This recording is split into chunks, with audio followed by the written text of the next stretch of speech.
Hello, good evening everyone. Please join for today's class. I am audible. Please check voice. Then I will continue for today's class. Okay. If I am audible, then write in chat box. Okay, sir. Then I will continue.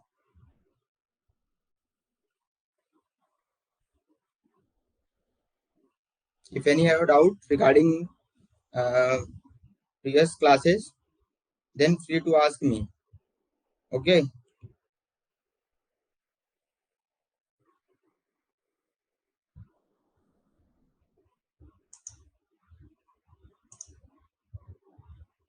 Anyone problem? अभी तक जो class में कराया हूँ किसी question में या फिर किसी प्रॉब्लम में कोई दिक्कत होगा तो पूछ सकते हो. ठीक है.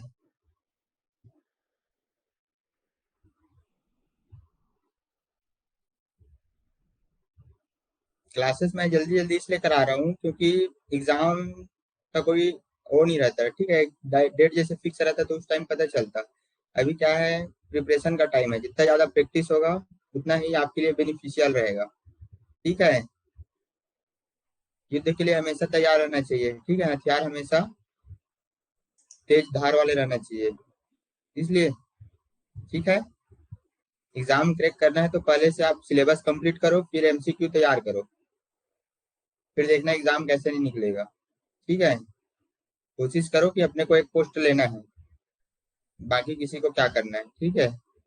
पोस्ट लेना है तो बार बार प्रैक्टिस करो, जितना इफर्ट डाल सकते हो अपने आप को उतना कोशिश करो. ठीक है. मोटिवेट रहो हर टाइम. ये नहीं कि आज पढ़े कल छोड़ दिया, ऐसा नहीं. हमेशा जब तक एग्जाम नहीं हो जाता तब तक हमेशा प्रैक्टिस करते रहो, जितना अपने आप को इफर्ट दे सकते हो. ठीक है. जितना आपको प्रैक्टिस करोगे उतना ही आपके लिए बेनिफिशियल रहेगा. आपके माइंड में जितना भी क्वेश्चन प्रैक्टिस में करवाऊंगा वो सब आपके दिमाग में रहेगा. ठीक है. एक प्रिंटिंग पेज जैसे रहता है ना, उसमें छप जा रहता है, वैसी टाइप से आपके दिमाग में छपना चाहिए. टू द पॉइंट क्वेश्चन जैसे पूछेगा तो तुरंत दिमाग में क्लिक होना चाहिए कि हाँ, इस क्वेश्चन का आंसर ये वाला ऑप्शन होगा. बस ऐसे करके. ठीक है. इसलिए मैं पहले से प्रैक्टिस करवा रहा हूँ बार बार. मैं उससे रिलेटेड जो भी बताता हूँ, बाकी जैसे ऑप्शन को रिलेट करके उसको भी ध्यान से सुना करो, और जो भी इम्पोर्टेंट रहता है उसको अपने कॉपी में नोट डाउन किया करो. ठीक है. बार बार रिवाइज करोगे तब याद होगा. एक नोटबुक बना लेना मैकेनिकल का स्पेशली. ठीक है.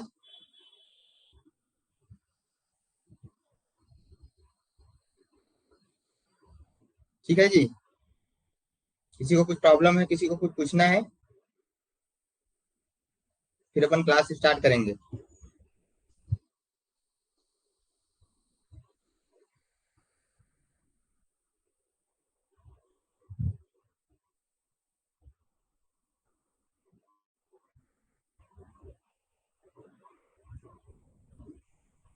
क्लास स्टार्ट करें.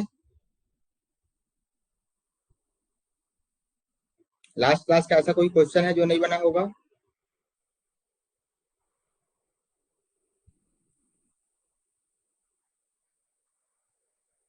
लास्ट 20 क्वेश्चन से कुछ नहीं होगा. मैं 20 क्वेश्चन करवाऊंगा उससे कुछ नहीं होगा. ठीक है. मैं इसलिए प्रैक्टिस करवा रहा हूँ. जितना ज्यादा से ज्यादा आपका क्वेश्चन तैयार होगा उतना ही आपके लिए बेनिफिशियल रहेगा. ठीक है. 20 क्वेश्चन तो बहुत कम हो जाएगा जी. मैं सोच रहा हूँ और ज्यादा से ज्यादा कराऊं जिससे आपको और अच्छे से क्लियर होगा. ठीक है. अगर मैं 30 क्वेश्चन करवा रहा हूँ 1 घंटे में या फिर 1.5 घंटे में, तो उससे 30 का मल्टीप्लाई 4 टाइम्स कर दो तो कितना हो जाएगा? 100 to 120. इतना क्वेश्चन कवर हो जाएगा. और 20 क्वेश्चन करवा दूंगा, फिर सब्जेक्ट से नहीं आएगा तो फिर मत बोलना कि सर जो आप पढ़ाए हो वो सब्जेक्ट से नहीं आया। ठीक है, इसलिए मैं कोशिश करता हूँ कि जितना ज्यादा आपका प्रैक्टिस होगा उतना ही आपके लिए फायदेमंद रहेगा।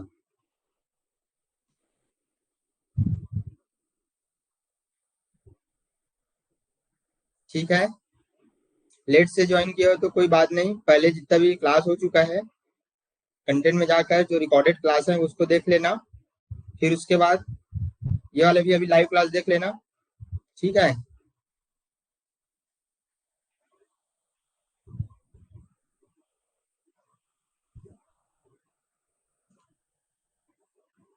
फिर नेक्स्ट क्लास में मैं 2017 का जो एसएससी माइन इंस्पेक्टर का जो एग्जाम हुआ था उसका प्रैक्टिस सेट लेके आऊंगा। ठीक है, जो क्वेश्चन आया था आपके एग्जाम में पूरा सिलेबस कंप्लीट होने के बाद।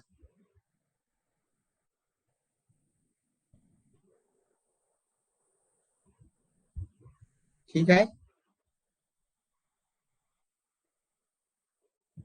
इसलिए हमेशा तैयार रहो।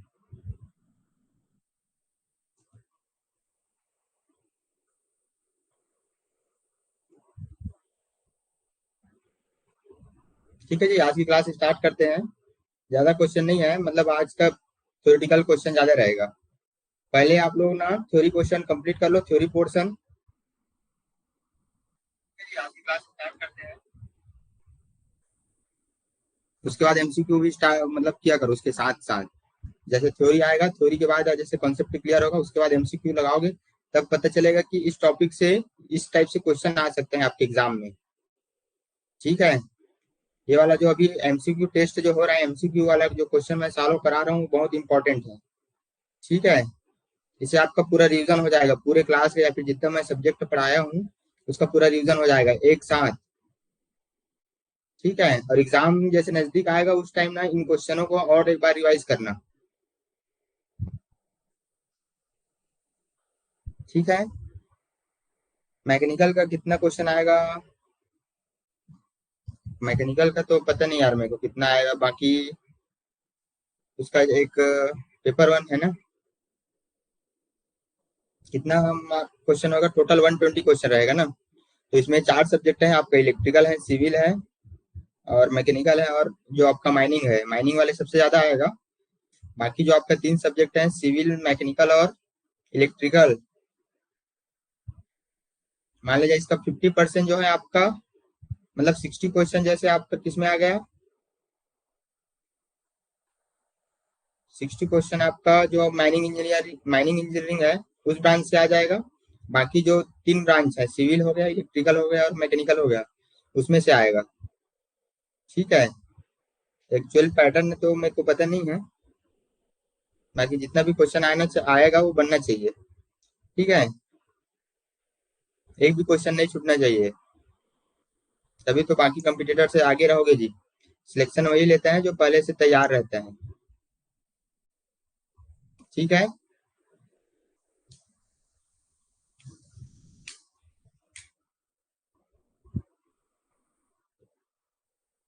फिर ठीक है, फिर क्लास स्टार्ट करते हैं। कितना पैटर्न आएगा, पैटर्न वाला एक आध क्लास में मैं बता दूंगा कि कौन से सब्जेक्ट में कितना आएगा। ठीक है,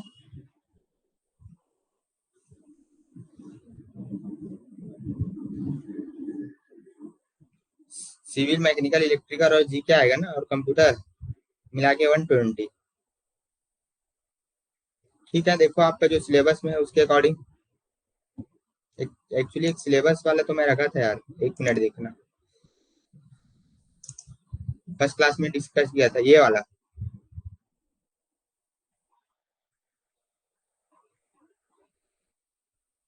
ठीक है, इसमें सिविल, ये सामान्य अभियांत्रिकी का पेपर वन है, सिविल आएगा। ये आपका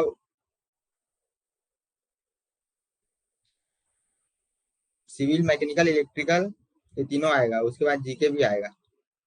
ठीक है, तो इसके लिए निश्चिंत रहिए, बाकी जितना भी आपका सिलेबस में है सभी टॉपिक सभी सब्जेक्ट को अच्छे से करवाए जा रहे हैं माइनिंग ज्ञान के द्वारा। ठीक है, एक भी टॉपिक नहीं छूट रहा है, तो इसके लिए निश्चिंत रहिए। जो भी इस कोर्स में है, जितना सिलेबस आपके एग्जाम में दिया हुआ है जैसे सी माइन इंस्पेक्टर का जो सिलेबस है उसके अकॉर्डिंग ही क्लास हो रहा है। ठीक है। हाँ, मैकेनिकल का बड़ा है, इसी कारण तो सबसे ज्यादा क्वेश्चन मैं ही करा रहा हूँ जी।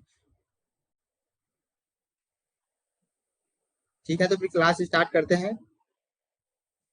जितना ज्यादा प्रैक्टिस होगा बस प्रैक्टिस पे ही ध्यान दो। क्वेश्चन कहाँ से आएगा कितना आएगा उसके लिए बाद में प्रिपेयर रहना है। ठीक है, वो जब एग्जाम पैटर्न डिसाइड करेगा मतलब किस सेक्शन से कितना आ रहा है उसके अकॉर्डिंग फिर पता चल जाएगा।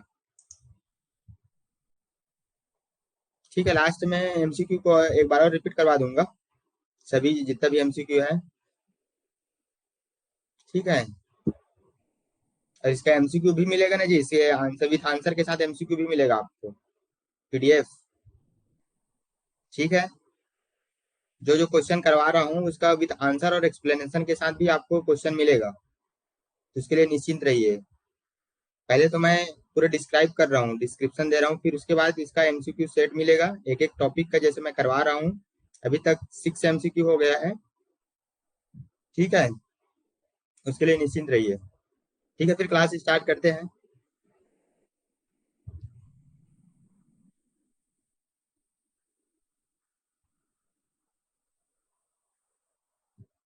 ठीक है, इधर उधर की बातें ना करते हुए क्लास स्टार्ट करते हैं, आप लोगों का टाइम भी बहुत कीमती है। तो हम लोग कहाँ पे थे?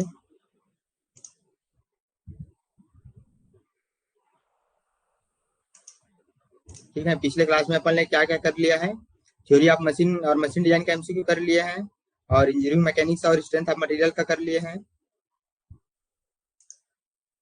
ठीक है, ये पता ना थ्योरी ऑफ मशीन,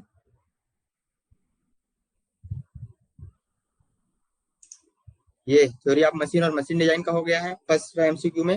उसके बाद सेकंड में है इंजीनियरिंग मैकेनिक्स और स्ट्रेंथ ऑफ मटेरियल का हो चुका है।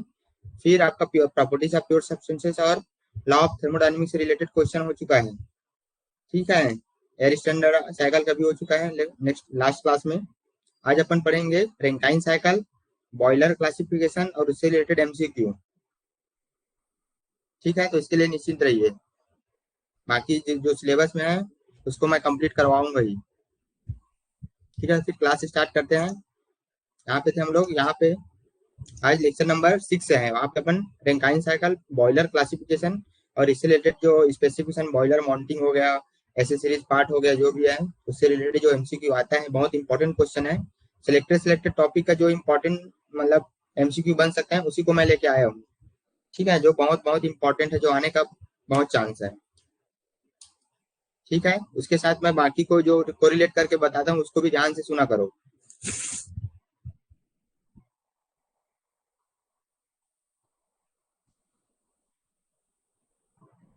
अब किसी क्वेश्चन में अगर डाउट होगा या फिर कुछ समझ नहीं आएगा तो पूछ लेना, मैं बार बार उसी को भी समझा सकता हूँ।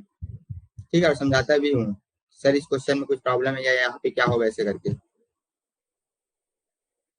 ठीक है, और आप लोग भी जो क्वेश्चन फर्स्ट, जैसे फर्स्ट क्वेश्चन में आया रहता हूँ उस टाइम आप लोग ये भी गेस किया करो या फिर अपने से भी आंसर देने की कोशिश किया करो। ठीक है, कि फर्स्ट क्वेश्चन का आंसर क्या होगा, ऐसे टाइप से मतलब जैसे ऑप्शन बताओगे तो उसके भी आपको याद रहेगा कि ये वाला क्वेश्चन का आंसर मैं क्लास में ये वाला ऑप्शन बताया था ऐसे करके। ठीक है, इससे आप लोगों का भाई जो कैचिंग पावर है आपके माइंड का वो भी पता चलेगा कि आप लोग कितना याद रख सकते हैं। ठीक है जी, सभी इसका आंसर कमेंट करो। फर्स्ट का आंसर बताओ, विच of the following is incorrect for Rankine cycle.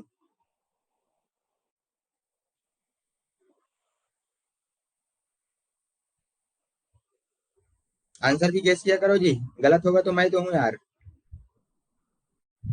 गलत होगा तभी तो सीखते हैं बच्चे। आंसर गेस किया करो, आंसर बताओ इसका क्या होगा। Which of the following is incorrect Rankine cycle, Rankine vapour power cycle के लिए इनकरेक्ट स्टेटमेंट क्या है। Option number A, it has two reversible adiabatic and two reversible adiabatic process. Its efficiency is independent upon mean temperature of addition and temperature of heat rejection. Constant pressure heat rejection takes place in the turbine. The efficiency of Rankine cycle can be increased by increasing the degree of superheated at constant pressure.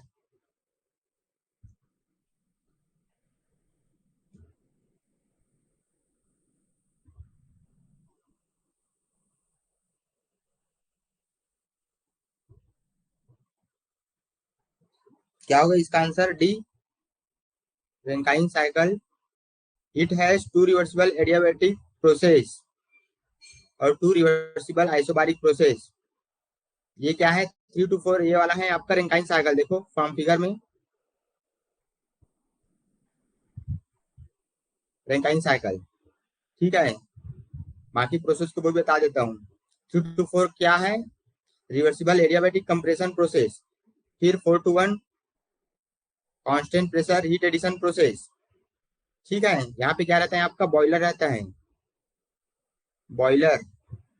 ये वाला यहाँ पे क्या रहता है आपका? Compressor रहता है जो कंप्रेस करता है, ठीक है। यहाँ पे क्या रहता है? 2 to 3 प्रोसेस पे यहाँ पे आपका टरबाइन रहेगा। 1 to 2 process, reversible adiabatic expansion process, ठीक है। टरबाइन में हमेशा एक्सपांसन होता है जिससे अपने को वर्क आउटपुट मिलता है, जिसके थ्रू आपका जो शाफ्ट है वो रोटेट होता है, जिससे आपको इलेक्ट्रिसिटी मिलता है, ठीक है। जो स्टीम पावर प्लांट हो गया बेसिकली, जैसे एनटीपीसी हो गया, नेशनल थर्मल पावर लिमिटेड, ये सब बेसिकली कौन से साइकिल पे वर्क करता है? रेंकाइन साइकिल पे। इसको भी याद रखना, ठीक है।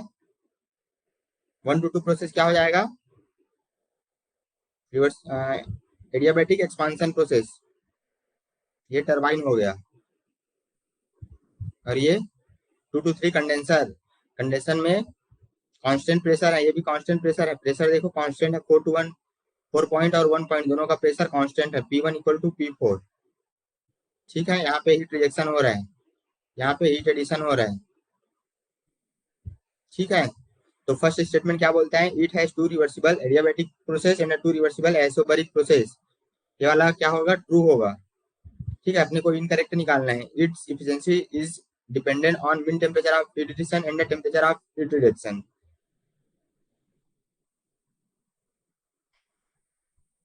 ठीक है।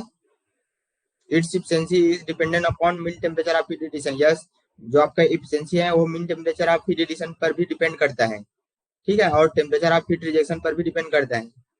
जो आपका टरबाइन है वो बेसिकली टेम्परेचर, जितना ज्यादा टेम्परेचर रहेगा वो इफिशिएंसी भी उतना ज्यादा रहेगा, ठीक है। तो बेसिकली जो temperature, mean temperature of heat addition और रिजेक्शन दोनों पे डिपेंड करते हैं। तो ये वाला आंसर जो है ऑप्शन बी, ये भी आपका ट्रू है, करेक्ट है। Means constant pressure heat rejection takes place in the turbine, ये वाला आपका आंसर इनकरेक्ट है। देखो टरबाइन में क्या हो रहा है? एडियाबैटिक एक्सपांशन प्रोसेस हो रहा है, ना कि constant pressure. Constant pressure process कौन कौन से है? एक बॉयलर में होता है और एक कंडेंसर में होता है, ठीक है। 1 to 4, 4 to 1 प्रोसेस एक बॉयलर है जो constant pressure heat addition process है, और 2 to 3 प्रोसेस कंडेंसर है, कांस्टेंट प्रेशर, ठीक है। Constant pressure heat rejection turbine में नहीं होता है, टरबाइन एडियाबैटिक एक्सपांशन प्रोसेस है। तो ये वाला आंसर आपका इनकरेक्ट हो गया, ठीक है। एफिशिएंसी आप बाकी ऑप्शन को भी बता देता हूँ, ठीक है। रैंकाइन साइकिल में क्या क्या करेक्ट आंसर हो सकता है? Rankine cycle can be increased by increasing the degree of super heated. Degree of super heated किसको बोलते हैं? इसको बोलते हैं डिग्री ऑफ सुपर हीटेड। ये हो गया आपका टीएच डायग्राम। ये ऐसे, तो ये वाला जो पोर्शन है ये, इसको अपन क्या बोलते हैं? Degree of super heat, degree of super heat. Super heating means इसमें टेम्परेचर बहुत ज्यादा रहता है ना, इसमें मैक्सिमम एफिशिएंसी मिलता है रैंकाइन साइकिल में, ठीक है। यहाँ तक क्लियर है? तो इसका आंसर क्या हो जाएगा? सी, दैट इज इनकरेक्ट,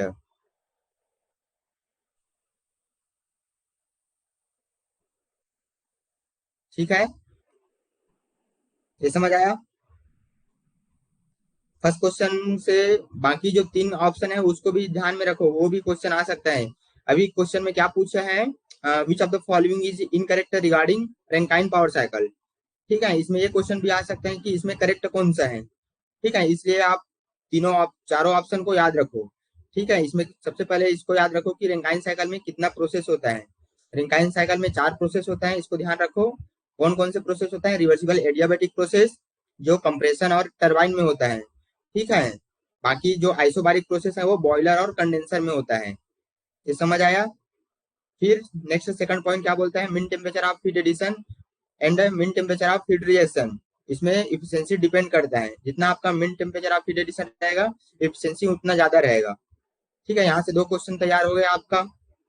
ये वाला क्वेश्चन आपका गलत है, मतलब सी वाला ऑप्शन इनकरेक्ट है और यही अपने को निकालना है। क्वेश्चन को पहले ध्यान से देखा करो कि इनकरेक्ट पूछा है कि करेक्ट पूछा है। कई लोग इसी में गलती करते हैं, इनकरेक्ट यहाँ पे पूछा है और करेक्ट आंसर को गलत टिक मार के आ जाते हैं। ठीक है, तो इसको ध्यान से देखा करो कि क्वेश्चन में क्या पूछा है। ठीक है, समझ आया। फिर नेक्स्ट डी वाले आंसर में क्या बोल रहा है, the efficiency of the Rankine cycle can be increase by increasing the degree of super heated at constant pressure. ठीक है, समझ आया ये वाला क्वेश्चन। किसी को डाउट है, किसी को कुछ पूछना है?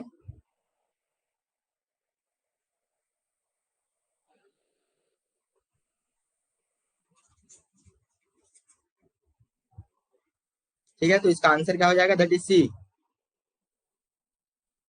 समझ आया जी। सभी क्वेश्चन को ध्यान से समझा करो। ठीक है, उससे रिलेटेड जो मैं और कुछ बताता हूँ उसको भी ध्यान से सुना करो। देन नेक्स्ट सेकंड नंबर का आंसर बताओ। In thermal power plant the deaerator which is used in mainly. Deaerator क्या करते हैं थर्मल पावर प्लांट में?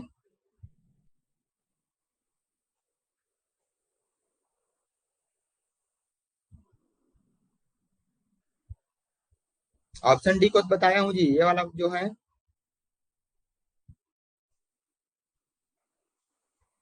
डिग्री ऑफ सुपर हीटेड किसको बोलते हैं? डिग्री ऑफ सुपर हीटेड में टेम्परेचर जो है बहुत ज्यादा रहता है। ये वाला हो गया आपका टीएस डायग्राम। यहाँ पे टी रहेगा, यहाँ पे टीएस मीन्स क्या है, टेम्परेचर और एंट्रोपी। ऐसे, फिर ऐसे, फिर ये, फिर ये। ठीक है, ये 1, ये 2, 3, 4, ये तो इसको अपन क्या बोलते हैं, डिग्री ऑफ सुपर हीटेड। ये वाला जो पॉइंट है। ठीक है, ये वाला जो है आपका डिग्री ऑफ सुपर हीटेड है, means T super heated temperature minus T1। इसको अपन बोलते हैं डिग्री ऑफ सुपर हीटेड।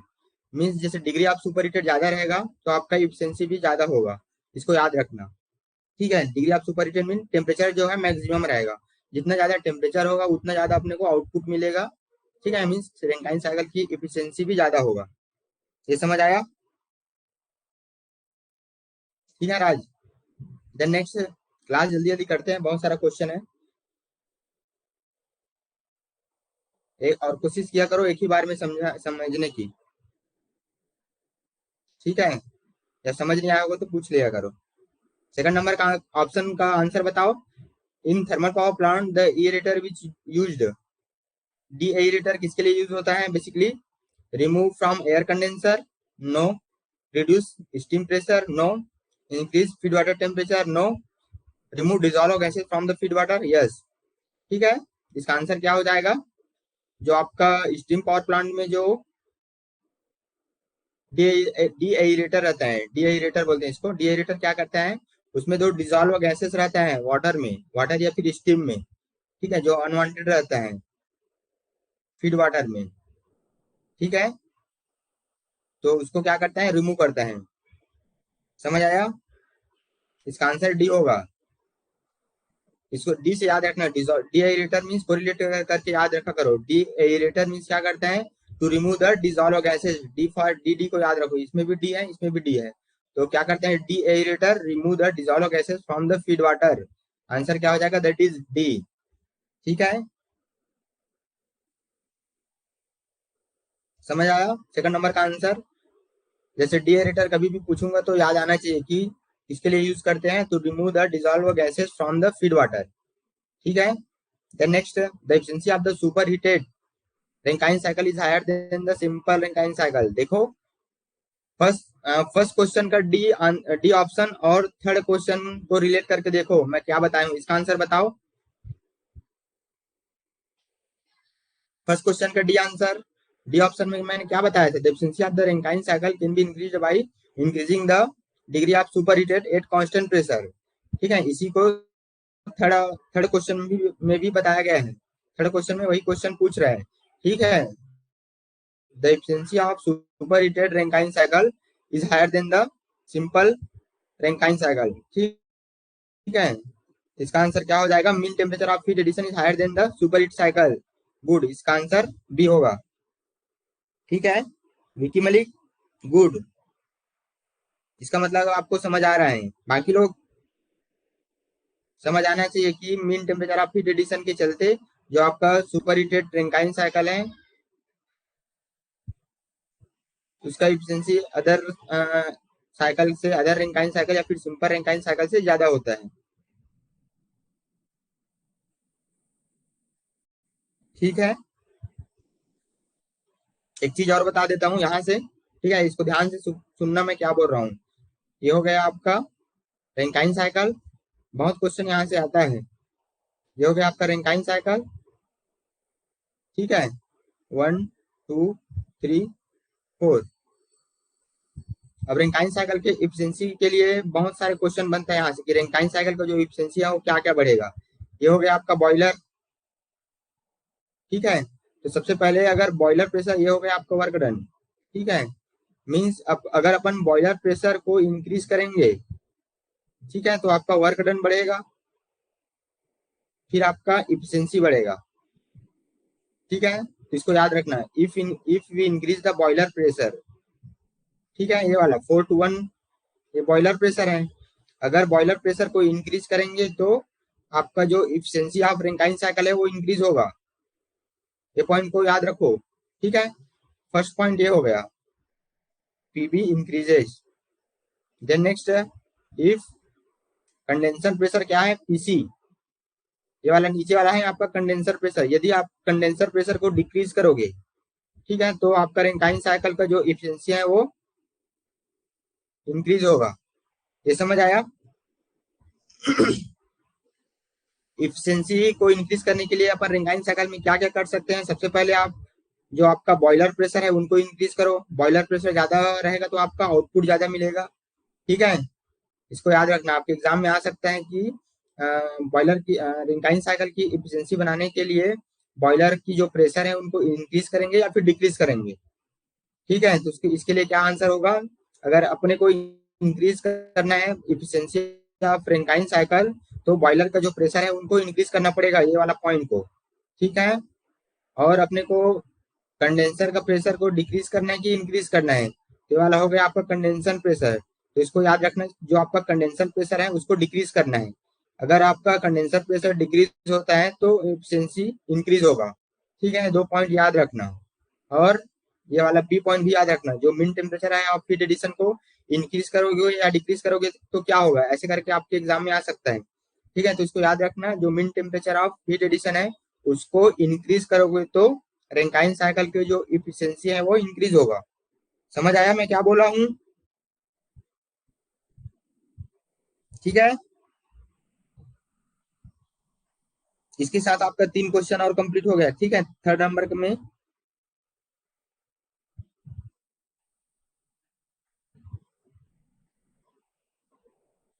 समझ आया जी? मैं क्या बोला हूँ, सबसे पहले बॉयलर प्रेशर अगर बढ़ाओगे तो आपका जो इफिशिएंसी है रैंकाइन साइकिल का इंक्रीज होगा, और यदि कंडेंसर प्रेशर को डिक्रीज करोगे, मतलब कम करोगे, तो क्या होगा, इफिशिएंसी इंक्रीज होगा। दोनों केस याद रखना। ठीक है, नेक्स्ट आगे बढ़ते हैं। आगे क्वेश्चन बन सकते हैं। ठीक है,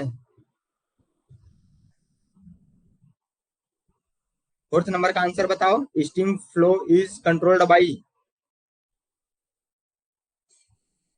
इसका आंसर क्या होगा? Drum level sensor. Drum level का जो सेंसर है वो उसके अकॉर्डिंग जो है स्टीम फ्लो कंट्रोल होता है, यस होगा इसका आंसर।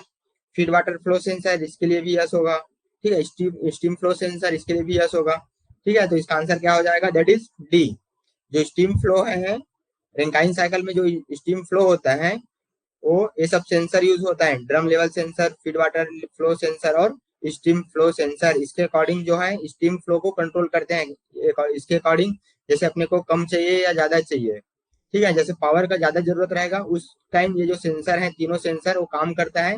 उसके अकॉर्डिंग जो है आपका स्टीम के फ्लो को कम करता है, ज्यादा करता है। जैसे अपने को कम मात्रा में पावर चाहिए तो उस टाइम ये जो सेंसर है वो सेंस करके कम स्टीम फ्लो करते हैं। यदि स्टीम फ्लो कम होगा तो पावर कम मिलेगा, ठीक है। पावर आउटपुट कम मिलेगा। यदि ज्यादा लोड का जरूरत रहेगा तो इस टाइम स्टीम फ्लो भी ज्यादा रहेगा, ठीक है। जितना ज्यादा स्टीम फ्लो रहेगा उतना ज्यादा अपने को पावर मिलेगा, ठीक है। तो इसमें क्या बोल रहे हैं, steam flow is controlled by using, ये तीनों आ गया ना आंसर में, समझ आया? ठीक है। देन नेक्स्ट 5th नंबर का आंसर बताओ। In a boiler various heat losses takes place, the biggest loss is due to, ठीक है। जो बॉयलर है उसमें सबसे ज्यादा लॉस क्या होता है? बॉयलर समझते हो ना, बॉयलर क्या होता है? बॉयलर से एक तरह से क्लोज टाइप ऑफ कंटेनर होता है, ठीक है, या फिर विजल बोल सकते हो, जो आपका स्टीम पावर प्लांट में रहता है, ठीक है, सिलेंड्रिकल शेप में। उसमें क्या करते हैं अपन, स्टीम जनरेट करते हैं वाटर से। सबसे पहले तो बॉयलर को गर्म करते हैं, किसके थ्रू? कोयला से हीट देकर, ठीक है। फिर वहां से वाटर जो है स्टीम में कन्वर्ट हो जाता है। तो बॉयलर का बेसिकली क्या काम है? स्टीम जनरेट करना, ठीक है। स्टीम जनरेट करने के लिए हीट कहाँ से मिलेगा? कोयला से मिलेगा, कोल से मिलेगा, ठीक है। तो इसका आंसर बताओ। In a boiler various heat losses takes place, the biggest losses, सबसे ज्यादा लॉस क्या है? ड्राई फ्लू गैसेस, ठीक है। मॉइस्चर तो नहीं रहेगा, स्टीम फॉर्मेशन भी नहीं रहेगा। इसमें ये आंसर याद रखना, जो सबसे ज्यादा लॉसेस होगा बॉयलर में वो क्या है? Dry flue gases. मीन्स ये ड्राई फ्लू गैसेस क्या है? जैसे इसमें स्टीम जनरेट होगा तो क्या होगा, जो स्ट्रीम रहेगा, स्ट्रीम में अगर उसमें वो नहीं रहेगा, मॉइस्चर नहीं रहेगा तो कुछ काम का नहीं है। तो ये वाला सबसे ज्यादा लॉसेस है, ठीक है। ड्राई फ्लू गैसेस, इसको याद रखना। जो सबसे ज्यादा लॉसेस है बॉयलर में वो कौन सा है? ड्राई फ्लू गैसेस लॉसेस, ठीक है। तो इसका आंसर क्या हो जाएगा? That is B, dry flue gases, ठीक है। समझ आया? सभी लोग आंसर को कमेंट किया करो। 6 नंबर का आंसर बताओ। रीहीटिंग और Rankine cycle will be, reheating Rankine cycle क्या करते हैं? सभी लोग आंसर कमेंट किया करो। गलत होगा या सही होगा मैं तो हूँ जी, ठीक है। आंसर बताओ विक्की, राज।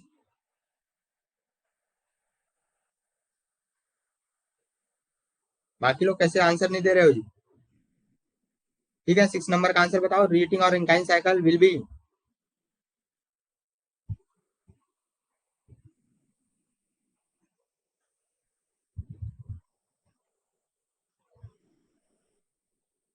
ठीक है। इसका आंसर क्या हो जाएगा? Improve the steam quality. Steam quality समझते हैं ना? स्टीम क्वालिटी मीन्स एक्स क्या है? किसी को पता है एक्स क्या है? एक्स जो है आपका ड्राइनेस फ्रैक्शन है, dryness fraction, that is also called steam quality.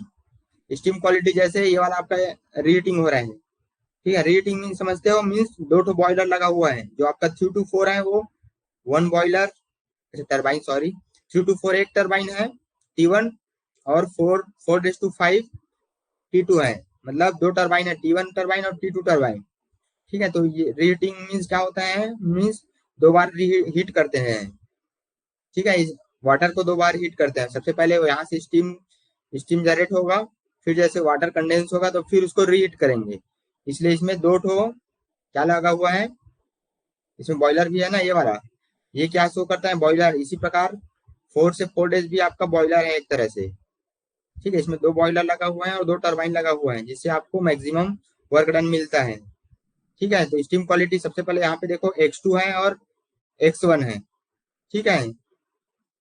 मैं बता चुका हूँ लास्ट क्लास में कि जो ड्राइनेस फ्रैक्शन है वो कहाँ से कहाँ होता है। यहाँ से 0 रहेगा, फिर यहाँ से 0.2 0.3 ऐसे बढ़ते बढ़ते इस पॉइंट में सुपर सेचुरेटेड लिक्विड, ये कौन सा है? लिक्विड रीजन है, सेचुरेटेड लिक्विड रीजन। और ये सेचुरेटेड वेपर रीजन है, ठीक है। तो यहाँ पे आते आते जो है एक्स की वैल्यू कितना हो जाता है? 1 हो जाता है। यहाँ पे जो है एक्स की वैल्यू 0 होता है, ठीक है। तो इस पॉइंट में एक्स की वैल्यू मान लिया जाए 0.95 है, बट इस पॉइंट में x1 की वैल्यू कितना है? 1 है। तो यहाँ पे क्या हो जाएगा? x1 greater than x2। Means अगर अपन रीहीटिंग करते हैं स्टीम को, ठीक है, तो उस केस में जो आपका स्टीम क्वालिटी है वो इंक्रीज हो जाएगा। ठीक है, x1 ग्रेटर देन x2। और इसमें याद रखना स्टीम क्वालिटी इंक्रीजेस। ठीक है, इसमें फर्स्ट पॉइंट ये आता है। सेकंड पॉइंट ये भी याद रखना कि इसमें ब्लेड इरोजन। ठीक है, यदि आपका स्टीम क्वालिटी अच्छा रहेगा तो आपका जो ब्लेड है, ठीक है, जिसके थ्रू आपका टरबाइन घूमता है, जो ब्लेड है वो ब्लेड में इरोजन कम होगा। ठीक है, ब्लेड में जो नुकसान होता है वो कम होगा। ये समझ आया? इसमें क्या होगा, जैसे रीहीटिंग में सबसे पहले स्टीम क्वालिटी तो इंक्रीज होगा ही, साथ में जो आपका ब्लेड इरोजन है वो कम होगा। ठीक है, ये आप आंसर भी आ सकता है। ठीक है, दोनों पॉइंट को याद रखना। ठीक है, और ये भी याद रखना जो आपका रीहीटिंग में क्या होता है, वर्क डन इंक्रीज होता है। ठीक है, टरबाइन वर्क डन इंक्रीज होगा तो क्या होगा, डब्ल्यू नेट निकलेगा। डब्ल्यू नेट क्या है, W T turbine work minus compressor work होता है। ठीक है, तो इससे आपका जो डब्ल्यू नेट है वो भी इंक्रीज होगा। अगर डब्ल्यू नेट इंक्रीज होगा तो इफिशियंसी भी इंक्रीज होगा। ठीक है, तो सबसे पहले ये याद रखना कि रीहीटिंग साइकिल में सबसे पहले आपका जो टरबाइन वर्क है या फिर नेट वर्क डन है या फिर नेट वर्क आउटपुट है वो इंक्रीज होता है। ठीक है, तो सबसे पहले 3 पॉइंट याद रखना है। इस 6 नंबर के क्वेश्चन का आंसर मैं बता रहा हूँ कि रीहीटिंग में क्या क्या होता है। सबसे पहले net net W net work done net या फिर डब्ल्यू नेट इंक्रीज होता है सबसे पहले। उसके साथ आपका इफिशियंसी भी इंक्रीज होगा। उसके साथ आपका स्टीम क्वालिटी भी इंक्रीज होगा। और जो है आपका ब्लेड इरोजन वो डिक्रीज होगा। ठीक है, तो यहाँ से 4 पॉइंट याद रखना। ठीक है, चारों पॉइंट से एक एक क्वेश्चन आ सकता है आपके एग्जाम में रैंकाइन साइकिल से रिलेटेड करके। ये समझ आया?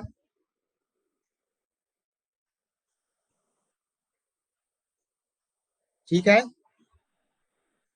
यहाँ पे टरबाइन इफिशियंसी बोला है, टरबाइन इफिशियंसी डिक्रीज नहीं होगा, इंक्रीज होगा। ठीक है, तो इसका आंसर क्या हो जाएगा, that is B. Then next 7 number का आंसर बताओ। 1 kg of sample contains 0.4 kg of water vapour, its dryness fraction वाला क्वेश्चन मैं करा चुका हूँ। इसका आंसर बताओ। ड्राइनेस फ्रैक्शन इक्वल टू क्या होता है, mass of vapour upon total mass होता है। टोटल मास में आपका वाटर और स्टीम दोनों आ जाता है। इसका आंसर बताओ। 1 kg of steam sample means total mass कितना है, 1 kg। ठीक है, और मास ऑफ वाटर वेपर कितना है, 0.4 kg। ठीक है, तो इसका आंसर क्या हो जाएगा, 0.4। That is answer A. समझ आया? 7 नंबर का आंसर। ठीक है, मीन्स क्या बोला है, 1 kg आप स्टीम सैंपल रहेगा उसमें 0.4 kg वाटर वेपर है। मीन्स आपका वाटर वेपर कितना है, 0.4, that is mass of vapour divide by total mass कितना है, 1 kg ऑफ स्टीम सैंपल। ठीक है, तो इसका आंसर क्या हो जाएगा, 0.4 divide by 1 equal to 0.4। That is answer A. समझ आया? Then next.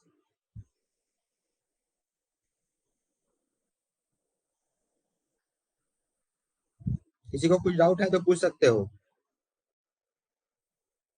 एक एक आंसर को बारीकी से बता रहा हूँ और ध्यान से सुना करो क्या कुछ क्वेश्चन में मैं क्या बोल रहा हूँ। ठीक है, इसका आंसर बताओ। Reheating cycle is essential in steam power plant to.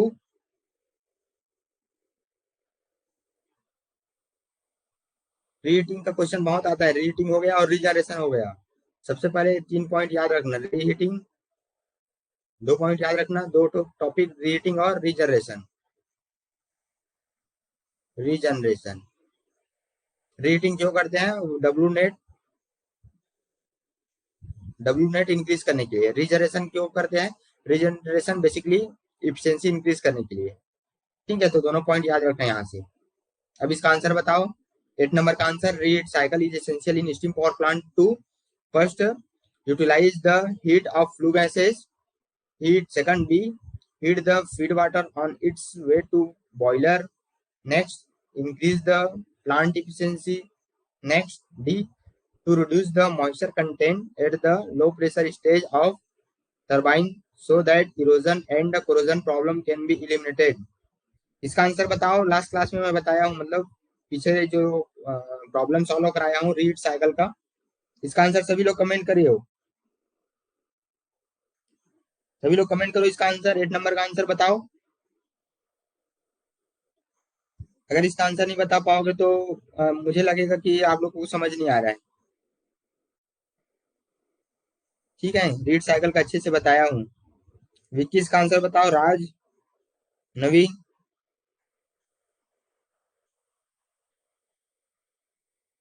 ए होगा।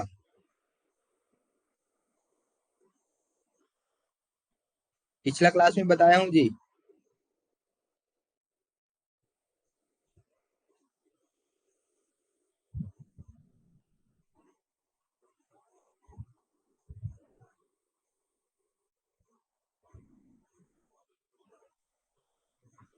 ये कौन है? जेरी, नवीन। जल्दी जल्दी आंसर कमेंट करो, फिर आगे नेक्स्ट नेक्स्ट क्वेश्चन करूंगा।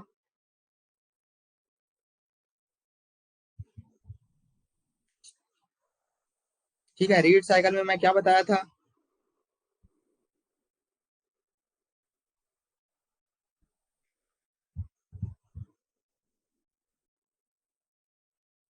रीड साइकिल में मैंने क्या बताया था? देखो देखो यहाँ पे, जो आपका एक्स है वो क्या रहता है? एक्स इंक्रीज होता है।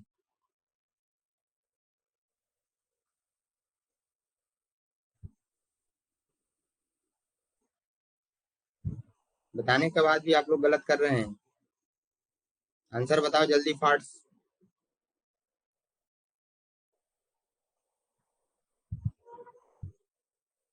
ये हो गया आपका x2 और ये हो गया आपका x1।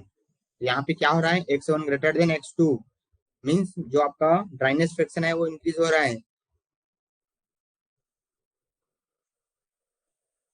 ठीक है, ड्राइनेस फ्रैक्शन मीन समझते क्या हो? ड्राइनेस फ्रैक्शन इंक्रीज होता है मीन्स जो आपका स्टीम है उसका मॉइस्चर जो है डिक्रीज हो रहा है। ठीक है, मीन्स वो ड्राई हो रहा है, मॉइस्चर डिक्रीज हो रहा है, मतलब समझ रहे हो? ड्राई हो रहा है मीन्स मॉइस्चर डिक्रीज हो रहा है, उसमें जो मॉइस्चर कंटेंट है वो डिक्रीज हो रहा है, मीन्स ड्राइनेस फ्रैक्शन इंक्रीज हो रहा है। कोरिलेट करके बता रहा हूँ।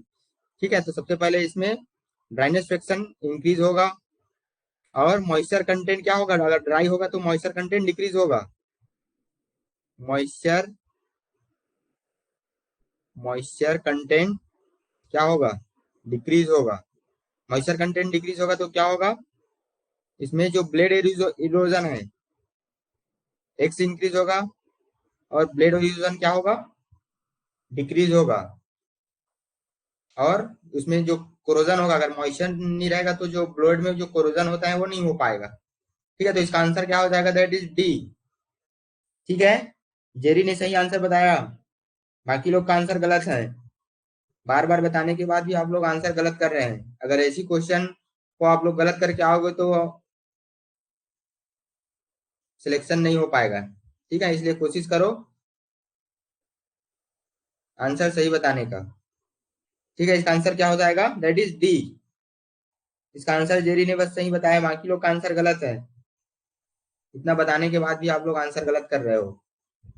ठीक है, समझ आया? समझ आया जी? 8 नंबर का आंसर। बाकी लोग जो गलत कर रहे थे कमेंट करो। इसका आंसर दैट इज डी होगा। ठीक है, समझ आया? Then next, draught in a boiler is important for. जिसमें ड्रॉट लगा रहता है बॉयलर में वो क्या कहते हैं? बॉयलर में जो ड्रॉट लगा रहता है वो क्या करते हैं? Basically remove the combustible gases from the boiler and proper combustion of fuel. तो इसका आंसर क्या हो जाएगा? That is both A and B. ठीक है, जो स्टीम पावर प्लांट में जो बॉयलर के ऊपर में ड्रॉट लगा रहता है, ड्रॉट मीन्स चिमनी के ऊपर में जो लगा रहता है वो उसको क्या बोलते हैं? ड्रॉट। ठीक है, तो ड्रॉट क्या करता है? या फिर चिमनी को ही ड्रॉट बोल सकते हैं। ड्रॉट चिमनी को ही बोलते हैं। ठीक है, तो चिमनी बेसिकली क्या करता है? कंबस्टिबल गैसेस को रिमूव करता है और प्रॉपर कंबशन ऑफ फ्यूल। ठीक है, तो इसका आंसर क्या हो जाएगा? Both A and B. ठीक है, सी आएगा इसका आंसर। ठीक है, देन नेक्स्ट, रीड साइकिल। इसका आंसर बताओ। 10th नंबर का आंसर बताओ। सभी लोग कमेंट करो, what is the answer of 10th number? With read cycle, read cycle से क्या क्या होता है? Quality of exhaust gases, steam is improved, net output of cycle increased, specific steam consumption decreases. Answer बताओ, 10 नंबर का answer जी,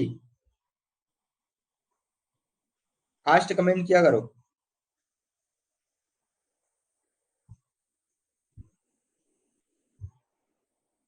read cycle में क्या होता है?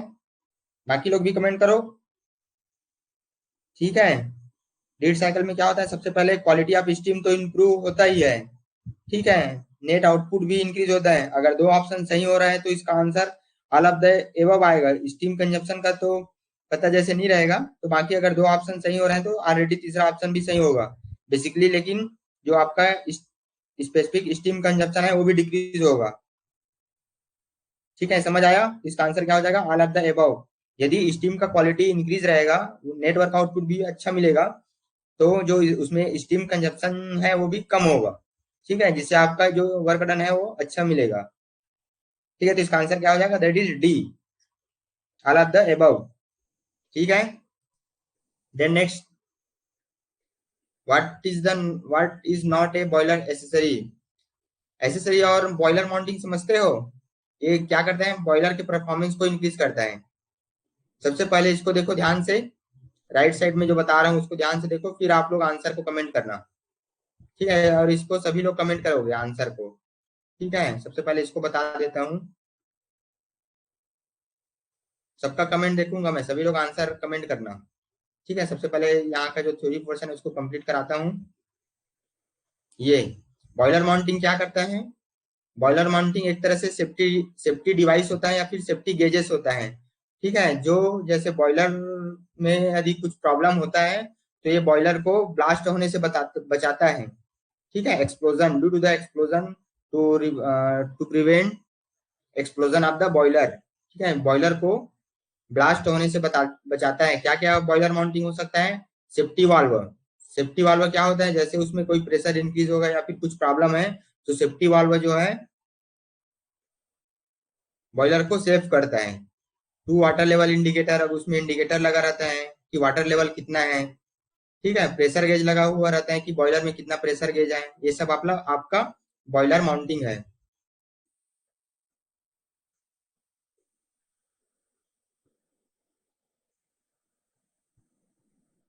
ठीक है। एक मिनट,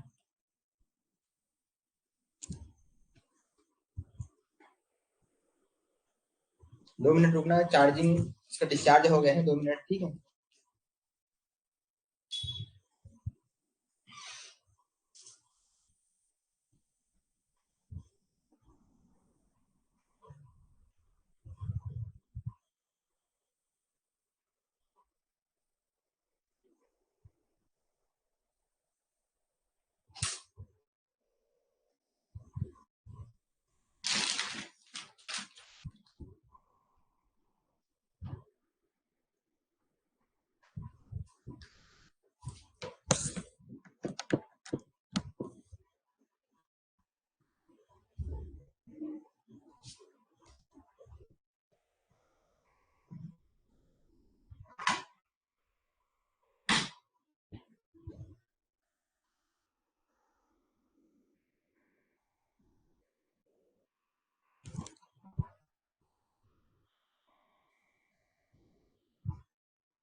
हेलो, ठीक है।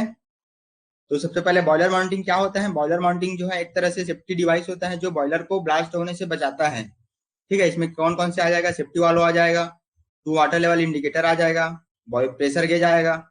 ये प्रेशर गेज क्या करता है? प्रेशर मेजर करता है कि कितना हाईएस्ट, अगर प्रेशर ज्यादा है तो उस टाइम ये प्रेशर का इंडिकेटर पता चलता है कि इससे ज्यादा प्रेशर नहीं होना चाहिए, एक लिमिट सेट किया रहता है इसमें, ठीक है। स्टीम स्टॉप वाल्व मीन्स कितना अमाउंट में अपने को स्टीम भेजना है या फिर जनरेट करना है, ठीक है। फीड चेक वाल्व, ये फीड वाटर को चेक करता है कि कितने अमाउंट में अपने को वाटर सप्लाई करना है या नहीं करना है,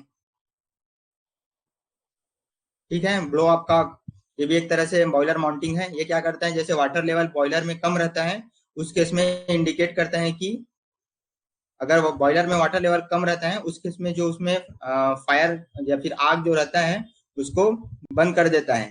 ठीक ठीक है। ये बहुत इंपॉर्टेंट है। ये ब्लो अप कॉक और एक फ्यूजिबल प्लग होता है। ठीक है। An attachment for inspector test gauge, ये भी एक तरह से सेफ्टी वॉल बॉयलर माउंटिंग है। मैन होल है और mud hole and side hole. यहाँ पे एक और पॉइंट आएगा, फ्यूजिबल प्लग आ जाएगा। ठीक है, 10th नंबर का आ जाएगा फ्यूजिबल फ्यूजिबल प्लग। ठीक है।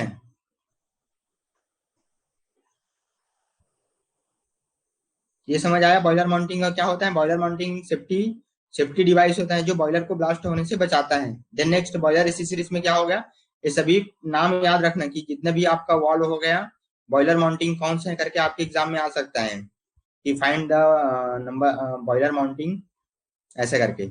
ठीक है। बॉयलर एसेसरीज क्या होता है, बॉयलर एसेसरीज जितने भी आपका फीड पंप हो गया, इंजेक्टर हो गया, इकोनॉमिजर हो गया, एयर प्री हीटर हो गया, सुपर हीटर हो गया, स्टीम सेपरेटर हो गया और स्टीम ट्रैप हो गया, ये सब आपका बॉयलर एसेसरीज है। बॉयलर एसेसरीज का क्या काम होता है, ये आपका इफिशिएंसी को इंक्रीज करता है। ठीक है, इसको याद रखना। बॉयलर एसेसरीज क्या करता है, इफिशिएंसी इंक्रीज करता है। और ये बॉयलर माउंटिंग जो है ब्लास्ट होने से बचाता है, एक तरह से सेफ्टी वाल्व सेफ्टी डिवाइस है ये। ठीक है, समझ आया। ठीक है, अब इसका आंसर बताओ। 11 नंबर का आंसर बताओ। सभी लोग आंसर कमेंट करो। 11 नंबर का answer, which is not a boiler accessories.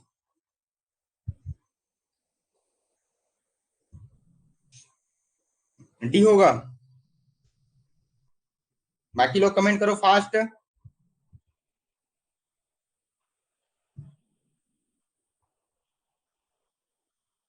कैसे जी, बाकी लोग कमेंट करो फास्ट, सभी का कमेंट चेक करूंगा।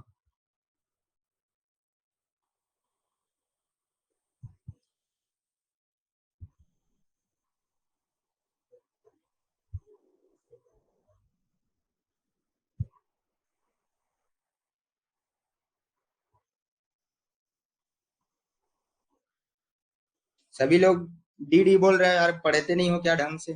अभी जो बताया हूँ उसमें भी गलत कर रहे हो। साइड में भी लिखा है कौन कौन से होगा।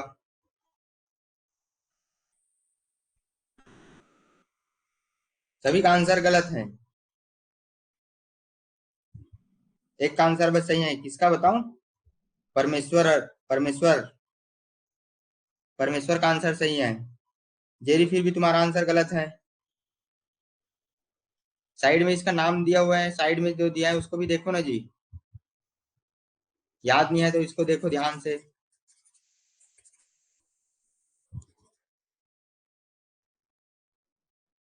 ठीक है। इसमें एक पॉइंट बताया था मैं, फ्यूजिबल प्लग। ठीक है, ये 10th नंबर है। इसका आंसर क्या होगा, बी। ठीक है। इसमें क्वेश्चन में ध्यान से पढ़ा करो कि बॉयलर एसेसरीज पूछा है कि बॉयलर माउंटिंग पूछा है। ठीक है, इसमें नाम याद रखना, ये सब है जितना भी सेफ्टी वाल्व है, इंडिकेटर है, गेज है, चौक है, ब्लो अप कॉक है, फ्यूजिबल प्लग है, ये सब आपका बॉयलर माउंटिंग है। ठीक है, इसमें पूछा है which is not a boiler accessories. Economiser भी बॉयलर एसेसरीज है, सुपर हीटर भी बॉयलर एसेसरीज है और एयर प्रीहीटर भी बॉयलर एसेसरीज है। इसमें फ्यूजिबल प्लग नहीं है। ठीक है, तो इसका आंसर क्या हो जाएगा, दैट इज, क्या होगा इसका answer, fusible plug. Fusible plug जो कि बॉयलर माउंटिंग है। सभी का आंसर गलत है। ठीक है। एयर प्रीहीटर देखो यहाँ पे क्या क्या है, फीड पंप है, इंजेक्टर है, इकोनॉमाइजर है, एयर प्रीहीटर है, सुपर हीटर है, स्टीम सेपरेटर है और स्टीम ट्रैप है। ये सब आपका बॉयलर एसेसरीज है जो इफिशियंसी बढ़ाने का काम आता है। ठीक है, समझ आया। ये सभी पॉइंट को याद रखो। ठीक है। अब 12th नंबर का आंसर बताओ फास्ट। इसका आंसर सभी लोग सही बताओगे। ठीक है, 12th नंबर का आंसर बताओ एवरीवन, राइट इन chat box. Answer option number, ठीक है आंसर बताओ। खाली blank space is the boiler mounting. इसमें पूछा है कौन सा बॉयलर माउंटिंग है।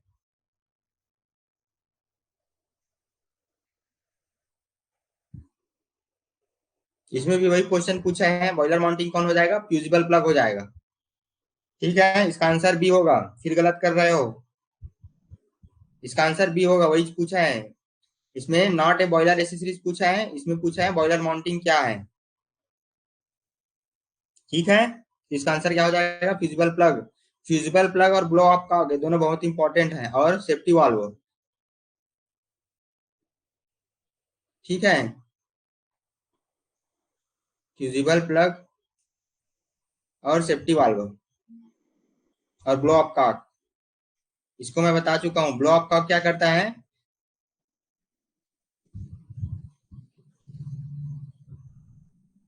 अच्छा फ्यूजिबल प्लग सबसे पहले देखो, फ्यूजिबल प्लग क्या करता है बेसिकली। फ्यूजिबल प्लग एक तरह से बॉयलर माउंटिंग है। अब इसमें क्या होगा, जैसे स्टीम का प्रेशर एक सेट लेवल रहता है ना, ये बॉयलर में कितना प्रेशर रहेगा उसके अकॉर्डिंग उसमें एक सेट रहता है, मतलब उससे ज्यादा प्रेशर नहीं होना चाहिए। तो फ्यूजिबल प्लग क्या करता है, जैसे बॉयलर में प्रेशर बहुत ज्यादा हो जाएगा, प्रेशर बहुत ज्यादा हो जाएगा, उस केस में जो फ्यूजिबल प्लग है वो फ्यूज हो जाएगा। फ्यूज होगा तो जो और स्टीम उसमें अंदर जाने नहीं देगा। ठीक है, तो ये क्या होता है, एक्सप्लोजन होने से बचाता है बॉयलर को। ठीक है, बॉयलर से और स्टीम जनरेट होने से बचा देगा। ठीक है, जिससे बॉयलर फटेगा नहीं। ठीक है, तो इसका जो फ्यूजिबल प्लग है उसका यूजेस यूसेस क्या है, समझ आया ये फ्यूजिबल प्लग क्या करता है। जैसे इसमें प्रेशर ज्यादा होगा, मीन्स जो बॉयलर है वो जैसे स्टीम ज्यादा जनरेट करेगा, तो उसमें क्या हो जाएगा, फ्यूजिबल प्लग चेक करेगा कि ये इतना प्रेशर अच्छा नहीं है, या फिर प्रेशर लेवल चेक करेगा बहुत ज्यादा प्रेशर हो रहा है ऐसे करके। ठीक है, तो ये क्या करता है, स्टीम फ्लो को रोक देता है। ठीक है, जिससे बॉयलर जो है एक्सप्लोजन होने से या फिर ब्लास्ट होने से बच जाता है। ठीक है, तो बेसिकली फ्यूजिबल फ्यूजिबल प्लग का ये आपका काम है। ठीक है, इसको याद रखना, what is the use of fusible plug, ये आपके एग्जाम में आ सकते हैं, तो इसके लिए याद रखना, जो आपका एक्सेस स्टीम है उसको रोकता है। ठीक है, prevent the excess steam of boiler due to the explosion of boiler, ऐसे करके आपके ऑप्शन में दिया रहेगा, तो ये याद रखना। फ्यूजिबल प्लग और ब्लो ऑफ कॉक क्या करता है, ब्लो ऑफ कॉक। ठीक है, ये वाला 6 नंबर ब्लो ऑफ का क्या करता है,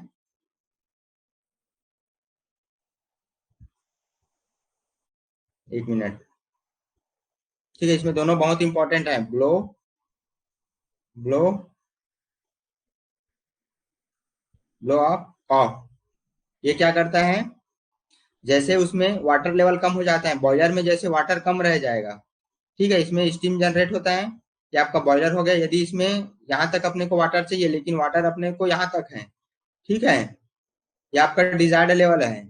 अगर वाटर इतना कम है तो इस केस में क्या रहता है, जो आपका ब्लो ऑफ कॉक है वो यहाँ से जो हीट होता है due to the fire, fire से आपका हीट होता है, वो फायर को बंद कर देता है।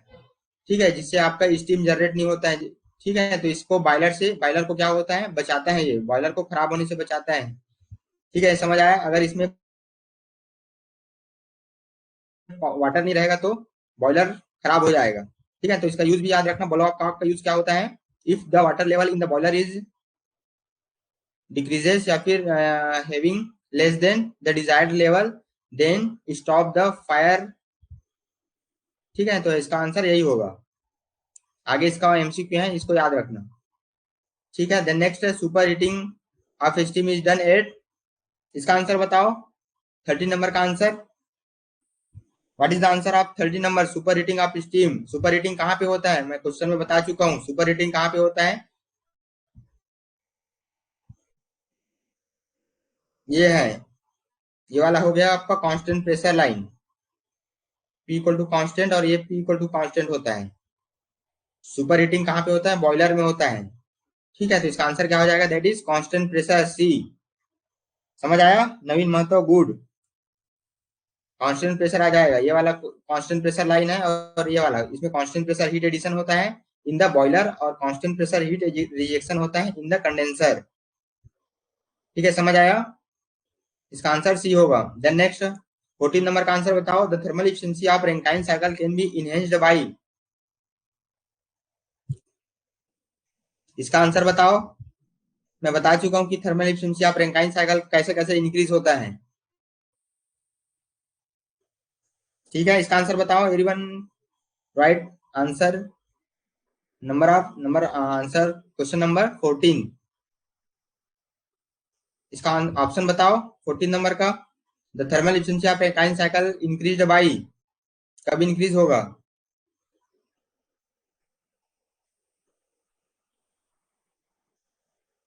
ठीक है, decrease the average temperature of heat addition, wrong. Increase the super heated at constant pressure, increasing the average temperature of heat rejection. The efficiency of Rankine cycle does not depend upon the average temperature of heat addition। ठीक है, Vicky Malik good, Naveen Mahato good. इसका answer क्या हो जाएगा? That is B. ऐसे याद होना चाहिए। ठीक है, मुझे भी मोटिवेट मिलता है कि जो मैं पढ़ा रहा हूँ उसको आप लोग को भी समझ आ रहा है। ठीक है, तो इसलिए आंसर भी कमेंट किया करो। ठीक है, बाकी लोग को समझ नहीं आया क्या? समझ आया बाकी लोग को? 14 नंबर का answer thermal efficiency of Rankine cycle है increasing the super heat at constant pressure. ठीक है, सुपर हीट को इंक्रीज करेंगे एट कांस्टेंट प्रेशर पे, तो आपका रैंकाइन साइकिल को जो एफिशिएंसी है थर्मल एफिशिएंसी वो इंक्रीज होगा। ठीक है, देन नेक्स्ट इसका आंसर बताओ। 15 नंबर का आंसर बताओ। बॉयलर माउंटिंग और बॉयलर एसेसरीज, यहां से बहुत इंपॉर्टेंट क्वेश्चन आता है, इसको याद रखा करो।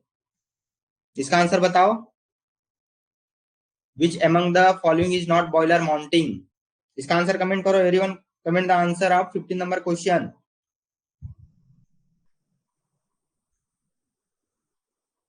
बॉयलर माउंटिंग कौन है?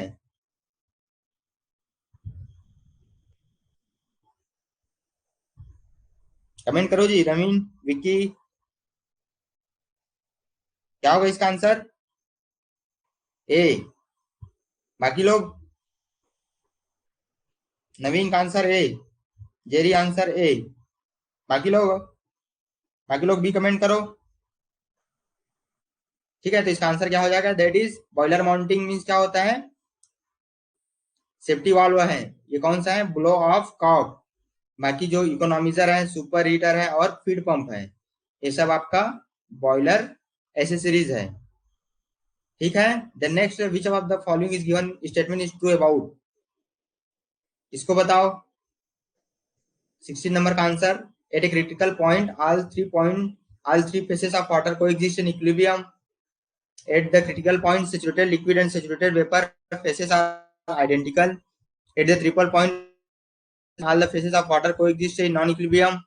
ठीक है, at the triple point saturated liquid and saturated vapour phases are identical. इसका आंसर क्या होगा? 16 नंबर का आंसर बताओ fast.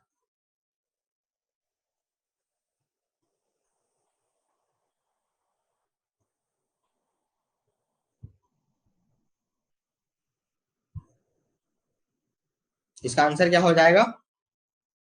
16 number, that is A. At the critical point all three faces of water को एग्जिस्ट। ट्रिपल पॉइंट क्या होता है, किसी को पता है?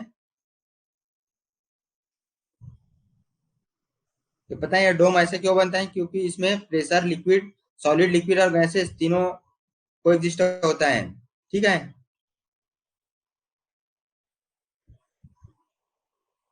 यहाँ पे सॉलिड होता है, यहाँ पे लिक्विड होता है और इधर गैसेस होता है। ठीक है, तो ये वाला कौन सा है? आपका क्रिटिकल पॉइंट है।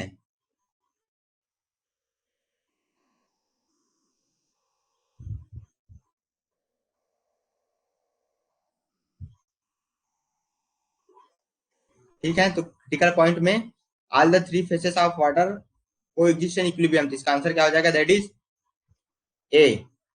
ठीक है, इसका आंसर ए हो जाएगा।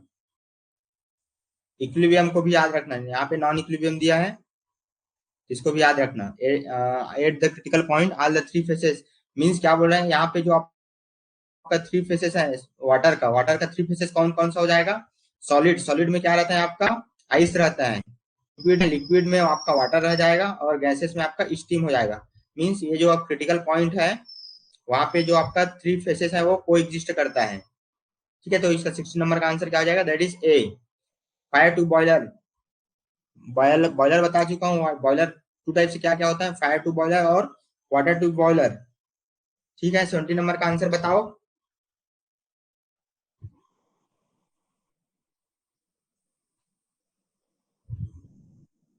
फायर टू बॉयलर में क्या होता है? फायर टू बॉयलर में फायर जो है flue gases through the tubes and water around रहता है। ठीक है, मीन्स फ्लू गैसेस या फिर फायर जो है फ्लू गैसेस अंदर में रहता है और वाटर जो है बाहर में रहता है। ये कौन सा है? Fire tube, fire tube boiler. ठीक है, वाटर ट्यूब में बॉयलर में क्या रहता है? वाटर ट्यूब में वाटर जो है अंदर में रहता है। ठीक है, वाटर ट्यूब में वाटर जो है अंदर में रहेगा और फ्लू गैसेस जो है ये बाहर में रहेगा। ठीक है, ये कौन सा है? Water tube boiler. तब इसका आंसर बताओ। 70 नंबर का answer that is A. Flue gases pass through the tube and water around it. ठीक है, फायर टू बॉयलर में जो आपका फ्लू गैसेस है वो फर्नेस के अंदर रहेगा। ये हो गया आपका फर्नेस। फर्नेस के अंदर फ्लू गैसेस रहेगा और वाटर जो है उसके बाहर में रहेगा। तो इसका आंसर क्या हो जाएगा? दैट इज ए। समझ आया? वाटर ट्यूब में क्या रहता है? अगर इसी में वाटर ट्यूब बॉयलर पूछ देगा तो क्या होगा इसका आंसर?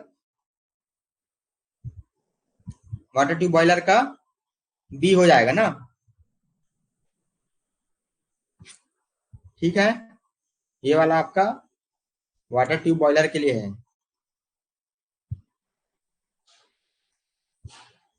ठीक है, then next, there is no steam datum in steam drum. ठीक है, there is no steam drum in, steam drum किसमें नहीं होता है?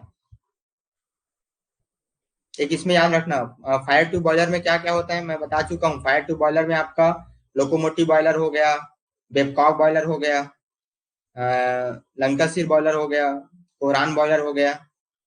ये सब आपका बॉयलर फायर ट्यूब बॉयलर है। वाटर ट्यूब बॉयलर में क्या क्या हो जाएगा? लेमंट बॉयलर हो गया, ये सब आपका बेंसन बॉयलर हो गया। ये सब आपका वाटर ट्यूब बॉयलर है। इसमें लोकोमोटिव आ जाएगा, लोकोमोटिव बॉयलर, लंकासिर बॉयलर और कोरान बॉयलर। ये सब बॉयलर है आपका। इसमें ये आ सकता है कि which one of the following is the water tube boiler. तो इसमें नाम याद रखना कि वाटर ट्यूब बॉयलर में आपका लोकोमोटिव बॉयलर आ जाएगा, लंकासिर बॉयलर आ जाएगा और कोरान बॉयलर आ जाएगा। इसमें ब्लो ऑफ कॉक बॉयलर भी आ जाएगा, ब्लो ऑफ कॉक बॉयलर भी होता है एक। ठीक है, तो वाटर ट्यूब बॉयलर में आपका लेमंट बॉयलर हो जाएगा, बेंसन बॉयलर हो जाएगा और ब्लो ऑफ कॉक बॉयलर हो जाएगा। ठीक है, तो there is no steam drum means answer C, good. Steam, there is no steam drum. Steam drum किस में नहीं होता है? बेंसन बॉयलर में नहीं होता है। ये बहुत इंपॉर्टेंट क्वेश्चन है। ठीक है, बार बार एक क्वेश्चन आता है, स्टीम ड्रम कौन से बॉयलर में यूज नहीं होता है। ठीक है, तो ये कौन आंसर क्या हो जाएगा? That is Benson boiler. ठीक है राजकुमार, गुड। बाकी 19 नंबर का आंसर बताओ। Which one of the following statement regarding super heater in steam boiler. इसका आंसर बताओ।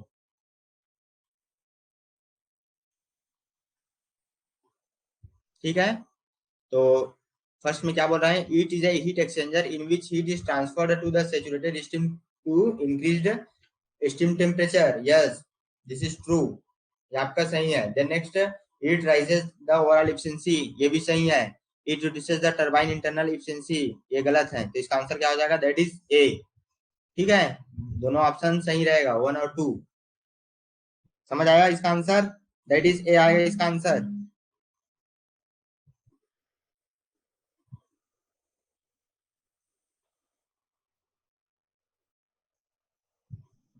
ठीक है। देन नेक्स्ट 20 नंबर का आंसर बताओ। Which one of the following method is more effective to improve the efficiency of a Rankine cycle in thermal power plant? इसका answer सभी लोग comment करो। ठीक है, इसका आंसर सभी को आना चाहिए। इसका आंसर सभी लोग कमेंट करो। 20 नंबर का आंसर मैं सबका आंसर चेक करूंगा। राजकुमार, विक्की, जेरी, सभी लोग कमेंट करो इसका answer. What is the answer of B 20?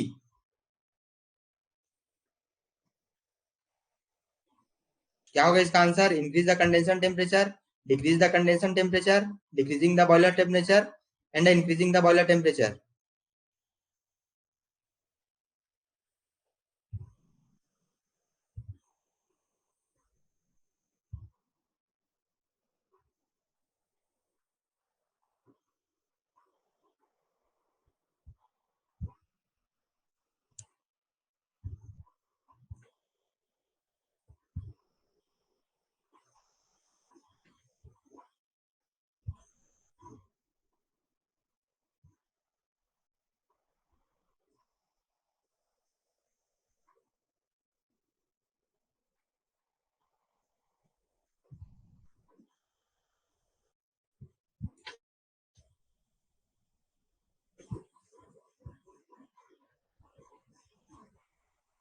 बाकी ऑप्शन को भी पढ़ो। बी होगा कि सी डी होगा? बी होगा कि डी होगा? ठीक है। बेसिकली स्टीम पावर प्लांट में क्या रहता है, अपने को टेम्परेचर चाहिए रहता है, सबसे ज्यादा स्टीम चाहिए रहता है। तो अगर बॉयलर में टेम्परेचर इंक्रीज करेंगे तो क्या होगा, ज्यादा स्टीम जनरेट होगा, अच्छे क्वालिटी के स्टीम जनरेट होगा, जिससे एफिशिएंसी इंक्रीज होगा। ठीक है, तो इसका आंसर क्या हो जाएगा? Increasing the boiler temperature. ठीक है, बॉयलर का प्रेशर भी इंक्रीज होगा और टेम्परेचर भी इंक्रीज होता है, इसमें कंडेंसर का कोई रोल नहीं रहता है। ठीक है, इसका आंसर क्या हो जाएगा? That is D. कंफ्यूज नहीं होना इसमें। जो बॉयलर रहता है, बॉयलर में जो आपका प्रेशर है, बॉयलर प्रेशर, इसको भी इंक्रीज चाहिए अपने को, और टेम्परेचर है, बॉयलर का जो टेम्परेचर है उसको भी इंक्रीज चाहिए। ठीक है, तो इसका आंसर क्या हो जाएगा? डी, न कि बी। ठीक है, समझ आया ये वाला क्वेश्चन का आंसर? बॉयलर का टेम्परेचर ज्यादा ही रहेगा तभी तो अपने को ज्यादा मात्रा में स्टीम जनरेट होगा जी, जिससे आपका इफिशिएंसी इंप्रूव होगा। यही तो क्वेश्चन में पूछा है, what is the more effective to improve the efficiency of the Rankine cycle. ठीक है, इसमें टेम्परेचर के सेंस में पूछा है। अगर इसमें प्रेशर पूछा रहता तो इसमें आंसर में थोड़ा कंफ्यूज हो जाते, लेकिन हमेशा अगर मोर इफेक्टिव बोला है तो मोर इफेक्टिव में अपने को बॉयलर को देखना है, बॉयलर से ही आपका स्टीम जनरेट होता है। ठीक है, तो जो भी इफेक्ट होगा तो सबसे पहले प्रायोरिटी बॉयलर को ही देना है। ठीक है, बॉयलर में कम हो रहा है कि ज्यादा हो रहा है? सबसे पहले अगर बॉयलर में टेम्परेचर ज्यादा रहेगा तो उस केस में अपने को इफिशिएंसी ज्यादा मिलेगा, बॉयलर में प्रेशर ज्यादा रहेगा तो उस केस में भी आपको इफिशिएंसी ज्यादा मिलेगा। ठीक है, तो इसका आंसर डी होगा। Then next, fusible plug is fitted in a boiler too।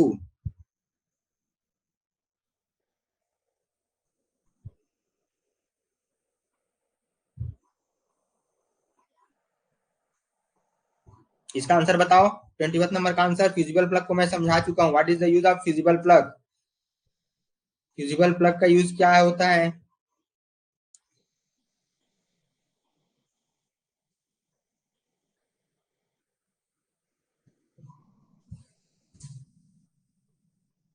सभी लोग आंसर बताओ। What is the answer of 21 number का आंसर? सभी लोग कमेंट करो, 10 के 10 लोग जुड़े हो, सभी लोग कमेंट करो। बाकी लोग अच्छे से क्वेश्चन को पढ़ो, उसके बाद आंसर दो। ये वाला बॉयलर माउंटिंग और बॉयलर एसेसरीज, इसमें से एक क्वेश्चन बहुत इंपॉर्टेंट है, एक ना एक क्वेश्चन आएगा। इसके लिए आपको कंसेप्ट क्लियर रहना चाहिए कि बॉयलर माउंटिंग कौन कौन से हैं, बॉयलर माउंटिंग का क्या यूज है। ठीक है, सभी का आंसर कमेंट करो फर्स्ट, फास्ट कमेंट करो जल्दी से जल्दी।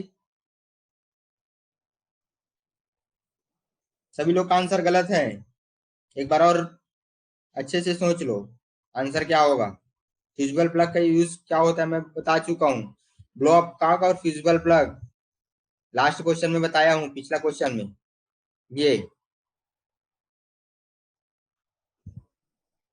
ये फ्यूजिबल प्लग में मैं क्या बताया था?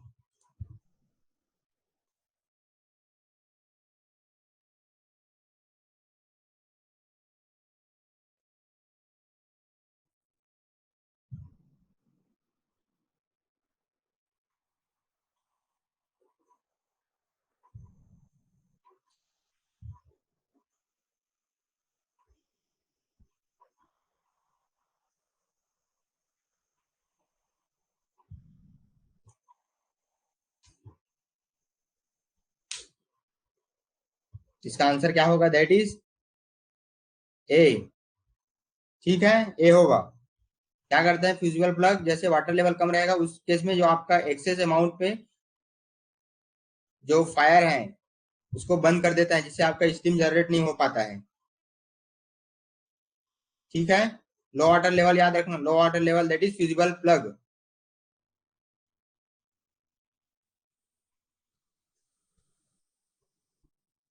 ठीक है,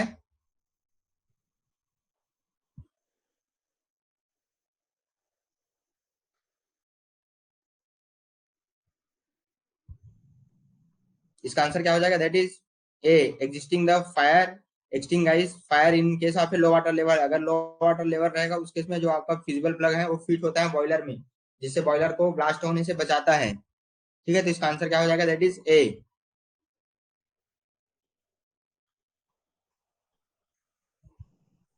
ठीक है, देन नेक्स्ट 22 नंबर का आंसर बताओ। Consider the following statement in respect of regenerative cycle. One number क्या बोल रहा है? Regeneration increase the efficiency of the cycle, the boiler capacity is increased for a given output, the capacity of the condenser is reduced. इसका answer बताओ, what is the answer of?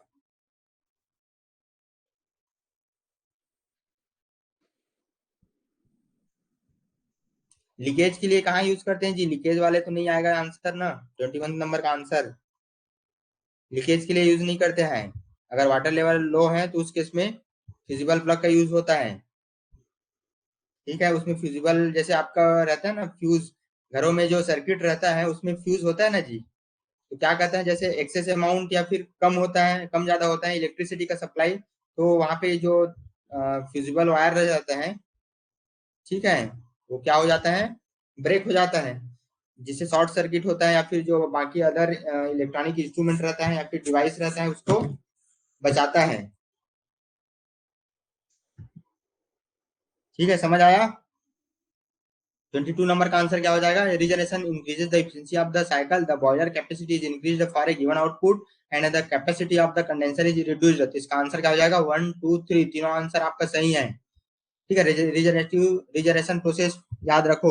Regeneration process में आपका जो efficiency है वो increase होता है। Basically जो रीजनरेशन प्रोसेस क्यों करते हैं रेंकाइन साइकिल में? इफिशियंसी इंक्रीज करने के लिए। ठीक है, तो इसका आंसर क्या हो जाएगा? One, regeneration increase the efficiency of the cycle. Next, the boiler capacity is increased for a given output, the capacity of the condenser is reduced. ठीक है, तो इसका आंसर क्या हो जाएगा? That is A, 1 2 and 3। Then next इसका answer बताओ, 23 number का answer. The economiser which is used in a steam power plant to heat. Economiser क्यों यूज करते हैं? इसका आंसर कमेंट करो फास्ट सभी लोग।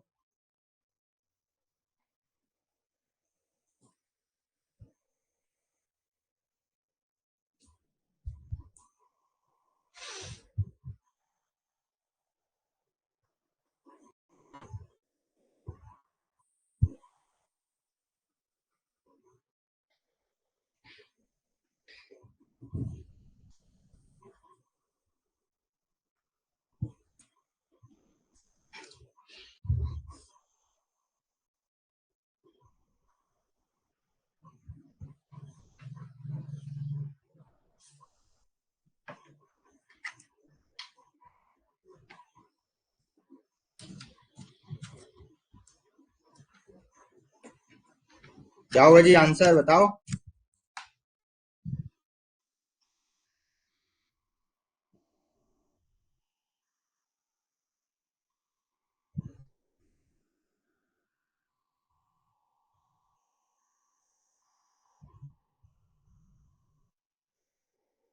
क्या होगा?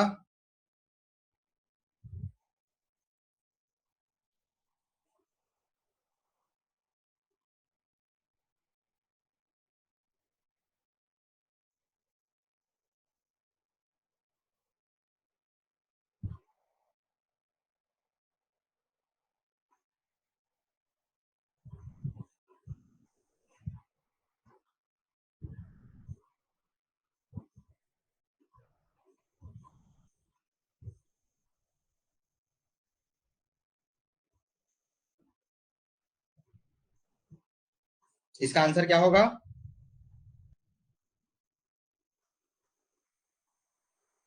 23 नंबर का आंसर बताओ फास्ट। सी नहीं होगा, बी होगा। ठीक है, economiser which is used in steam power plant to heat a feed water. Flue gases का तो यूज नहीं है जी। फ्लू गैसेस को और क्यों हीट करेंगे? ठीक है, अपने को फीड वाटर किसको बोलते हैं? जो कंडेंसर के बाद आता है। ठीक है, सबसे पहले बॉयलर हो गया। बॉयलर में जो आप स्टीम स्टीम बॉयलर से जितना पावर प्रोड्यूस करना है वो प्रोड्यूस हो जाएगा। उसके बाद जो वाटर जो है या स्टीम जो है वाटर कन्वर्ट होगा, फिर कंडेंसर में कंडेंस होगा। ठीक है, तो स्टीम जैसे कंडेंसर में जाएगा तो क्या होता है, वाटर में कन्वर्ट हो जाता है। तो इसी को जो वाटर जो बना रहता है आफ्टर हीटिंग, आफ्टर कूलिंग के बाद।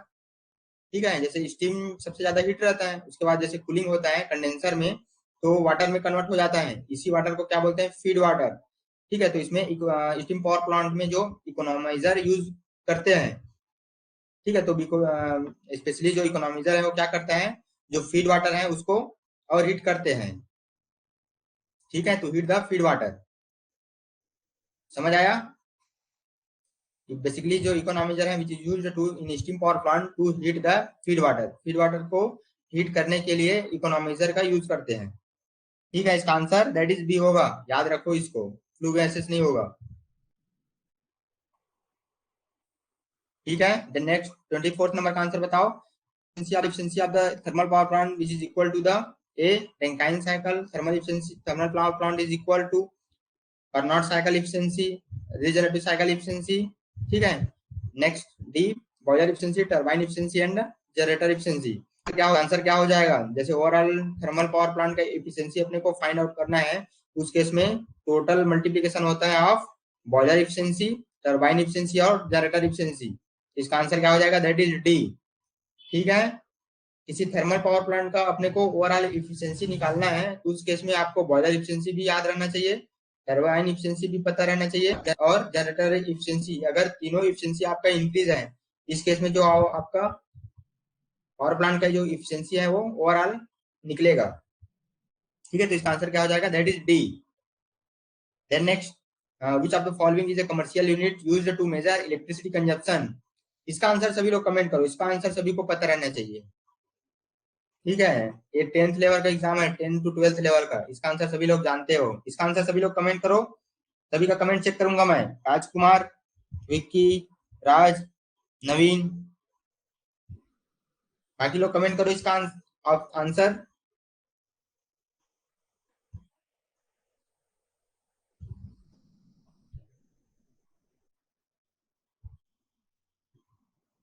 बाकी लोग कमेंट करो। राजकुमार, ठीक है, इलेक्ट्रिसिटी कंजप्शन कैसे होता है, कितना होता है? तो बेसिकली अपने को पता रहता है कितना किलोवाट आवर होता है, 1 किलोवाट आवर। ऐसे जैसे लिखा रहता है ना जी, इलेक्ट्रिसिटी कंजप्शन मीन्स कितना कंज्यूम हुआ है इलेक्ट्रिसिटी। तो बेसिकली वो किस में मेजर करते हैं? 1 किलोवाट आवर में। इसका आंसर क्या हो जाएगा? That is A. ठीक है, देन नेक्स्ट। ठीक है, किलोवाट आवर होगा।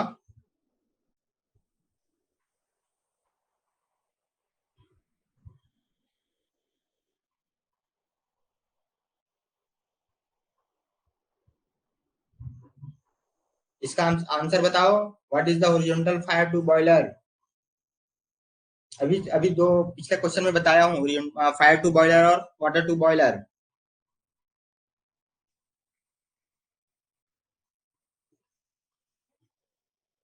ऑप्शन ऑप्शन बताओ 26 नंबर का आंसर।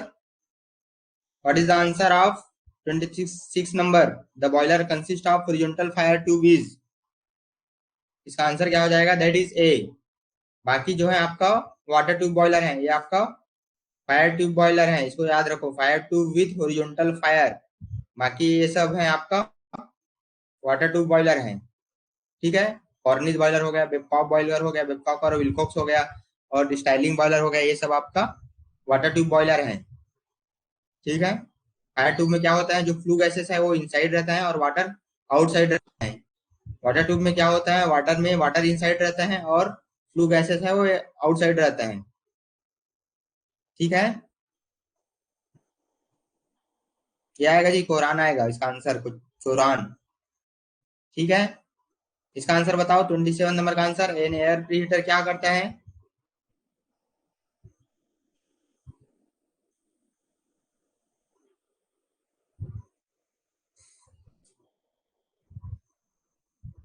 सभी लोग आंसर कमेंट करो।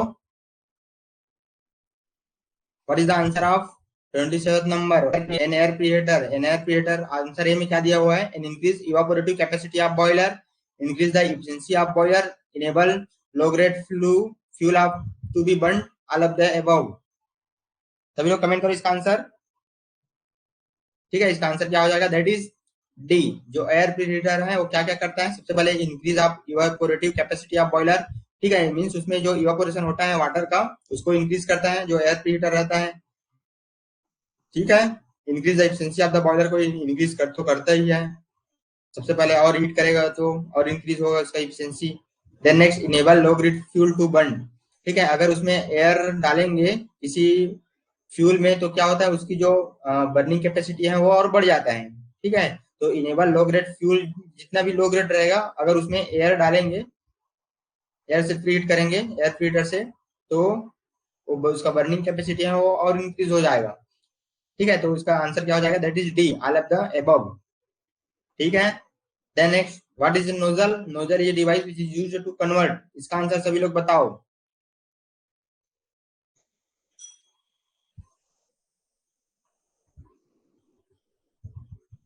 इसका आंसर बताओ, नोजल क्या करता है जी?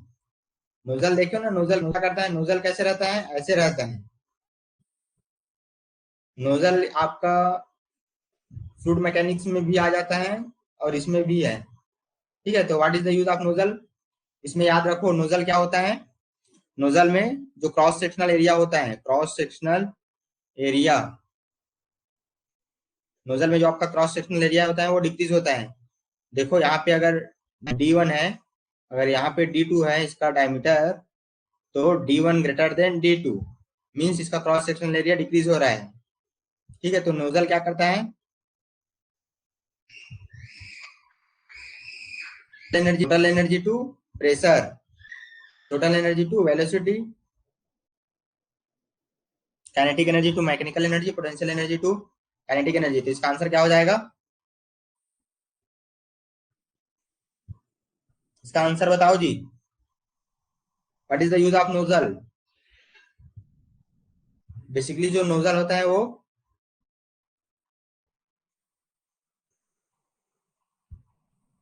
वेलोसिटी इंक्रीज करता है, प्रेशर डिक्रीज करता है, टोटल एनर्जी टू वेलोसिटी, ठीक है। ये क्या करता है? प्रेशर जो है डिक्रीज करता है, वेलोसिटी इंक्रीज होता करता है, ठीक है। इसको क्या बोलते हैं?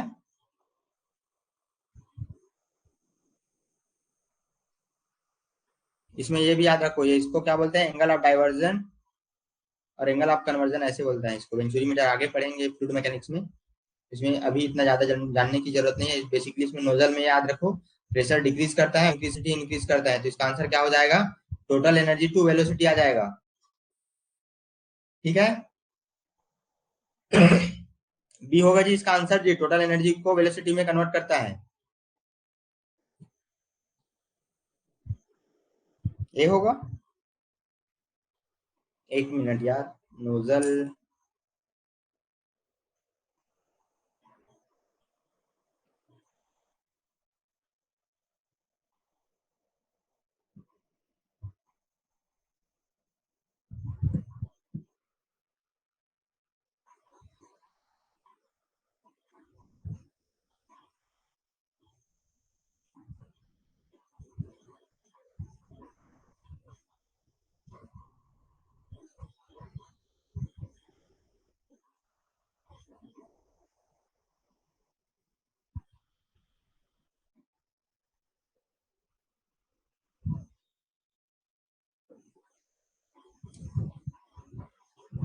क्या होगा इसका आंसर?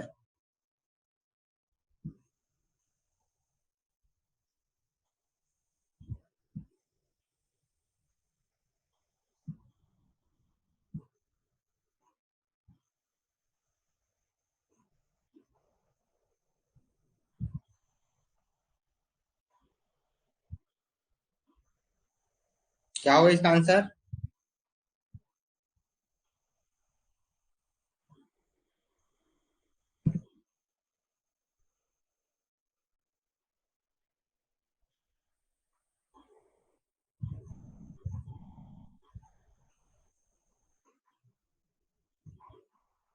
बताओ ना जी, इसका आंसर क्या होगा? दैट इज 28 नंबर का आंसर बताओ। नोजल क्या करता है बेसिकली?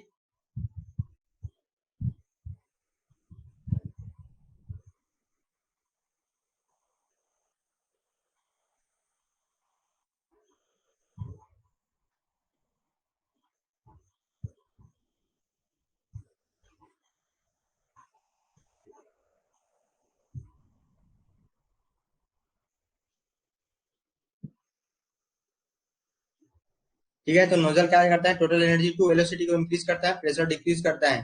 तो इसका आंसर क्या हो जाएगा? That is B. ठीक है। सी नहीं होगा जी। Potential energy, kinetic energy to mechanical energy कैसे होगा? Mechanical energy, kinetic energy to mechanical energy जो आपका टरबाइन है वो होता है। ठीक है, ये आपका टरबाइन हो गया। टरबाइन क्या करता है? काइनेटिक एनर्जी को मैकेनिकल एनर्जी में कन्वर्ट करता है। ठीक है। जैसे स्टीम क्या करता है? ब्लेड को रोटेट करता है, इससे आपका काइनेटिक एनर्जी रहता है। काइनेटिक एनर्जी से ब्लेड रोटेट होता है, ब्लेड एनर्जी से आपका जो शाफ्ट है वो रोटेट होता है। तो इसमें क्या आ जाएगा? Kinetic energy to mechanical energy आपका टरबाइन हो जाता है। ठीक है, तो इसका आंसर क्या हो जाएगा? That is B. ठीक है। Nozzle is a device which is used to convert the total energy to velocity. ये हमेशा प्रेशर को इंक्रीज डिक्रीज करेगा और वेलोसिटी को इंक्रीज करेगा। ठीक है। वेलोसिटी इंक्रीज होगा तो क्या होता है? जो आपका वेलोसिटी ऑफ स्टीम या फिर वाटर का वेलोसिटी बढ़ेगा तो वहां से आपका जो टरबाइन ब्लेड है वो और ज्यादा स्पीड से घूमेगा। उस केस में जो आपका पावर है वो इंक्रीज होगा। मीन जो मैकेनिकल एनर्जी है वो भी ज्यादा मिलेगा आपको। ठीक है, जिससे आपका एफिशिएंसी इंक्रीज होगा। इसलिए जो नोजल है वो लगाया जाता है स्टीम पावर प्लांट में। ठीक है, समझ आया? What is the answer? D, total energy to velocity. Then next, the region where the Mach number is less than unity. इसका आंसर बताओ। What is the answer of 21 9? Mach number क्या होता है?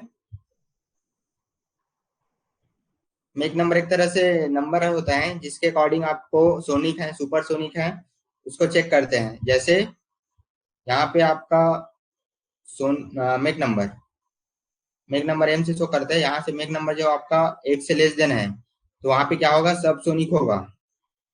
ठीक है, एम इक्वल टू 1 है तो वहां पे क्या हो जाएगा? सोनिक हो जाएगा। ठीक है। एम एक से अगर 6 है, एम की वैल्यू अगर ए 1 से 6 है तो क्या हो जाएगा? सुपरसोनिक हो जाएगा।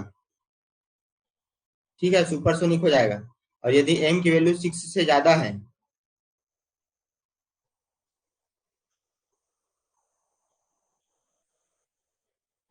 ठीक है,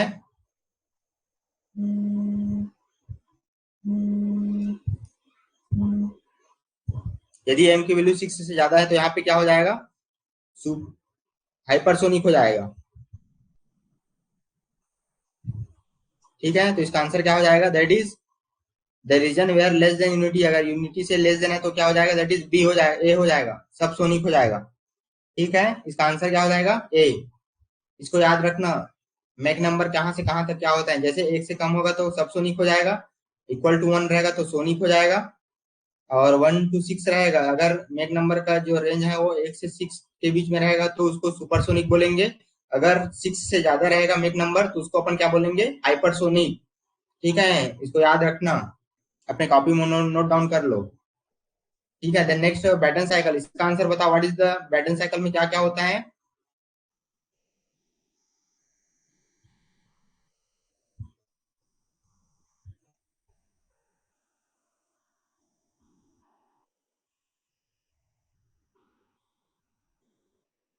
ब्रेटन साइकिल में क्या होता है जी?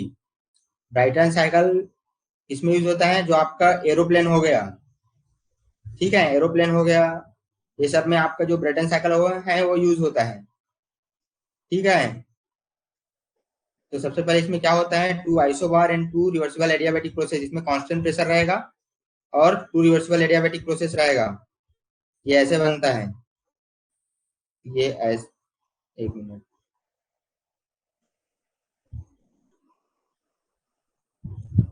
ये ऐसे, ठीक है। एक मिनट यहाँ पे बनाता हूँ बड़ा सा, ये ऐसे कांस्टेंट प्रेशर ऐसे बनता है, ठीक है। ये आपका प्रोसेस 1 to 2, 3, 4 लेते हैं। Process 1 to 2 adiabatic compression process, 3 to 4 expansion process है, और ये constant pressure heat addition process है, पी है। 2 to 3 process constant pressure heat addition process है, और 4 to 1 constant pressure heat rejection process है, ठीक है।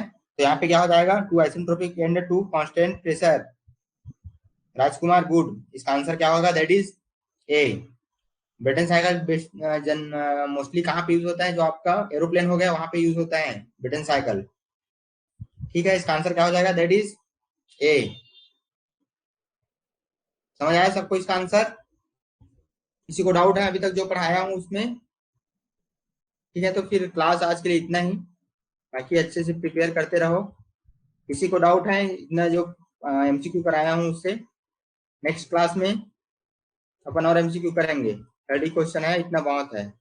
30 क्वेश्चन, बाकी ऑप्शन को और मिला के आपका अप्रोक्सीमेटली 100 क्वेश्चन हो ही जाता है, ठीक है। तो ये 30 नहीं, मीन्स 100 का पेड़ है आपके लिए।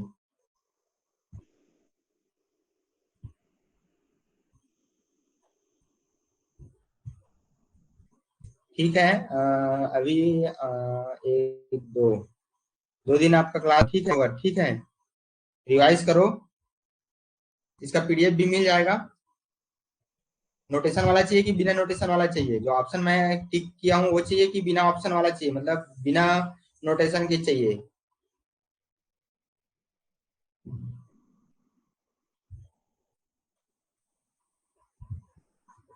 इसका पीडीएफ मिलेगा और इसका एमसीक्यू मिलेगा विद आंसर विद एक्सप्लेनेशन, ठीक है। इसके लिए निश्चिंत रहिए, अभी तक जितना भी एमसीक्यू कराया हूँ उसका ऑप्शन रहेगा, आंसर रहेगा और एक्सप्लेनेशन रहेगा, ठीक है। नोटेड वाला में एक क्वेश्चन के साथ आपका बाकी क्वेश्चन भी डील हो जाता है, ठीक है। नहीं होगा, अच्छे से तैयार रहो, ठीक है।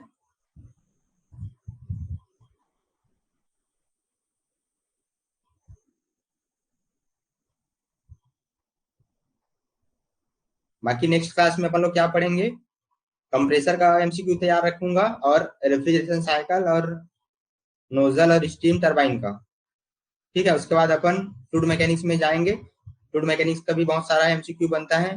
फिर उसके बाद आपका प्रोडक्शन इंजीनियरिंग आ जाएगा, क्लासिफिकेशन ऑफ स्टील, ठीक है। और किसी को कुछ डाउट है? ठीक है, फिर अच्छे से तैयारी करो, प्रिपरेशन करो। क्लास में दिन क्लास नहीं लूंगा, ठीक है। रिवाइज करो, इसका पीडीएफ, बाकी क्वेश्चन का पीडीएफ, बाकी एमसीक्यू का पीडीएफ जल्दी मिल जाएगा, ठीक है। उसमें एक्सप्लेनेशन कर रहा हूँ इसलिए थोड़ा टाइम लग रहा है, ठीक है। फिर क्लास ऑफ करते हैं। Thank you for everyone listening to this class.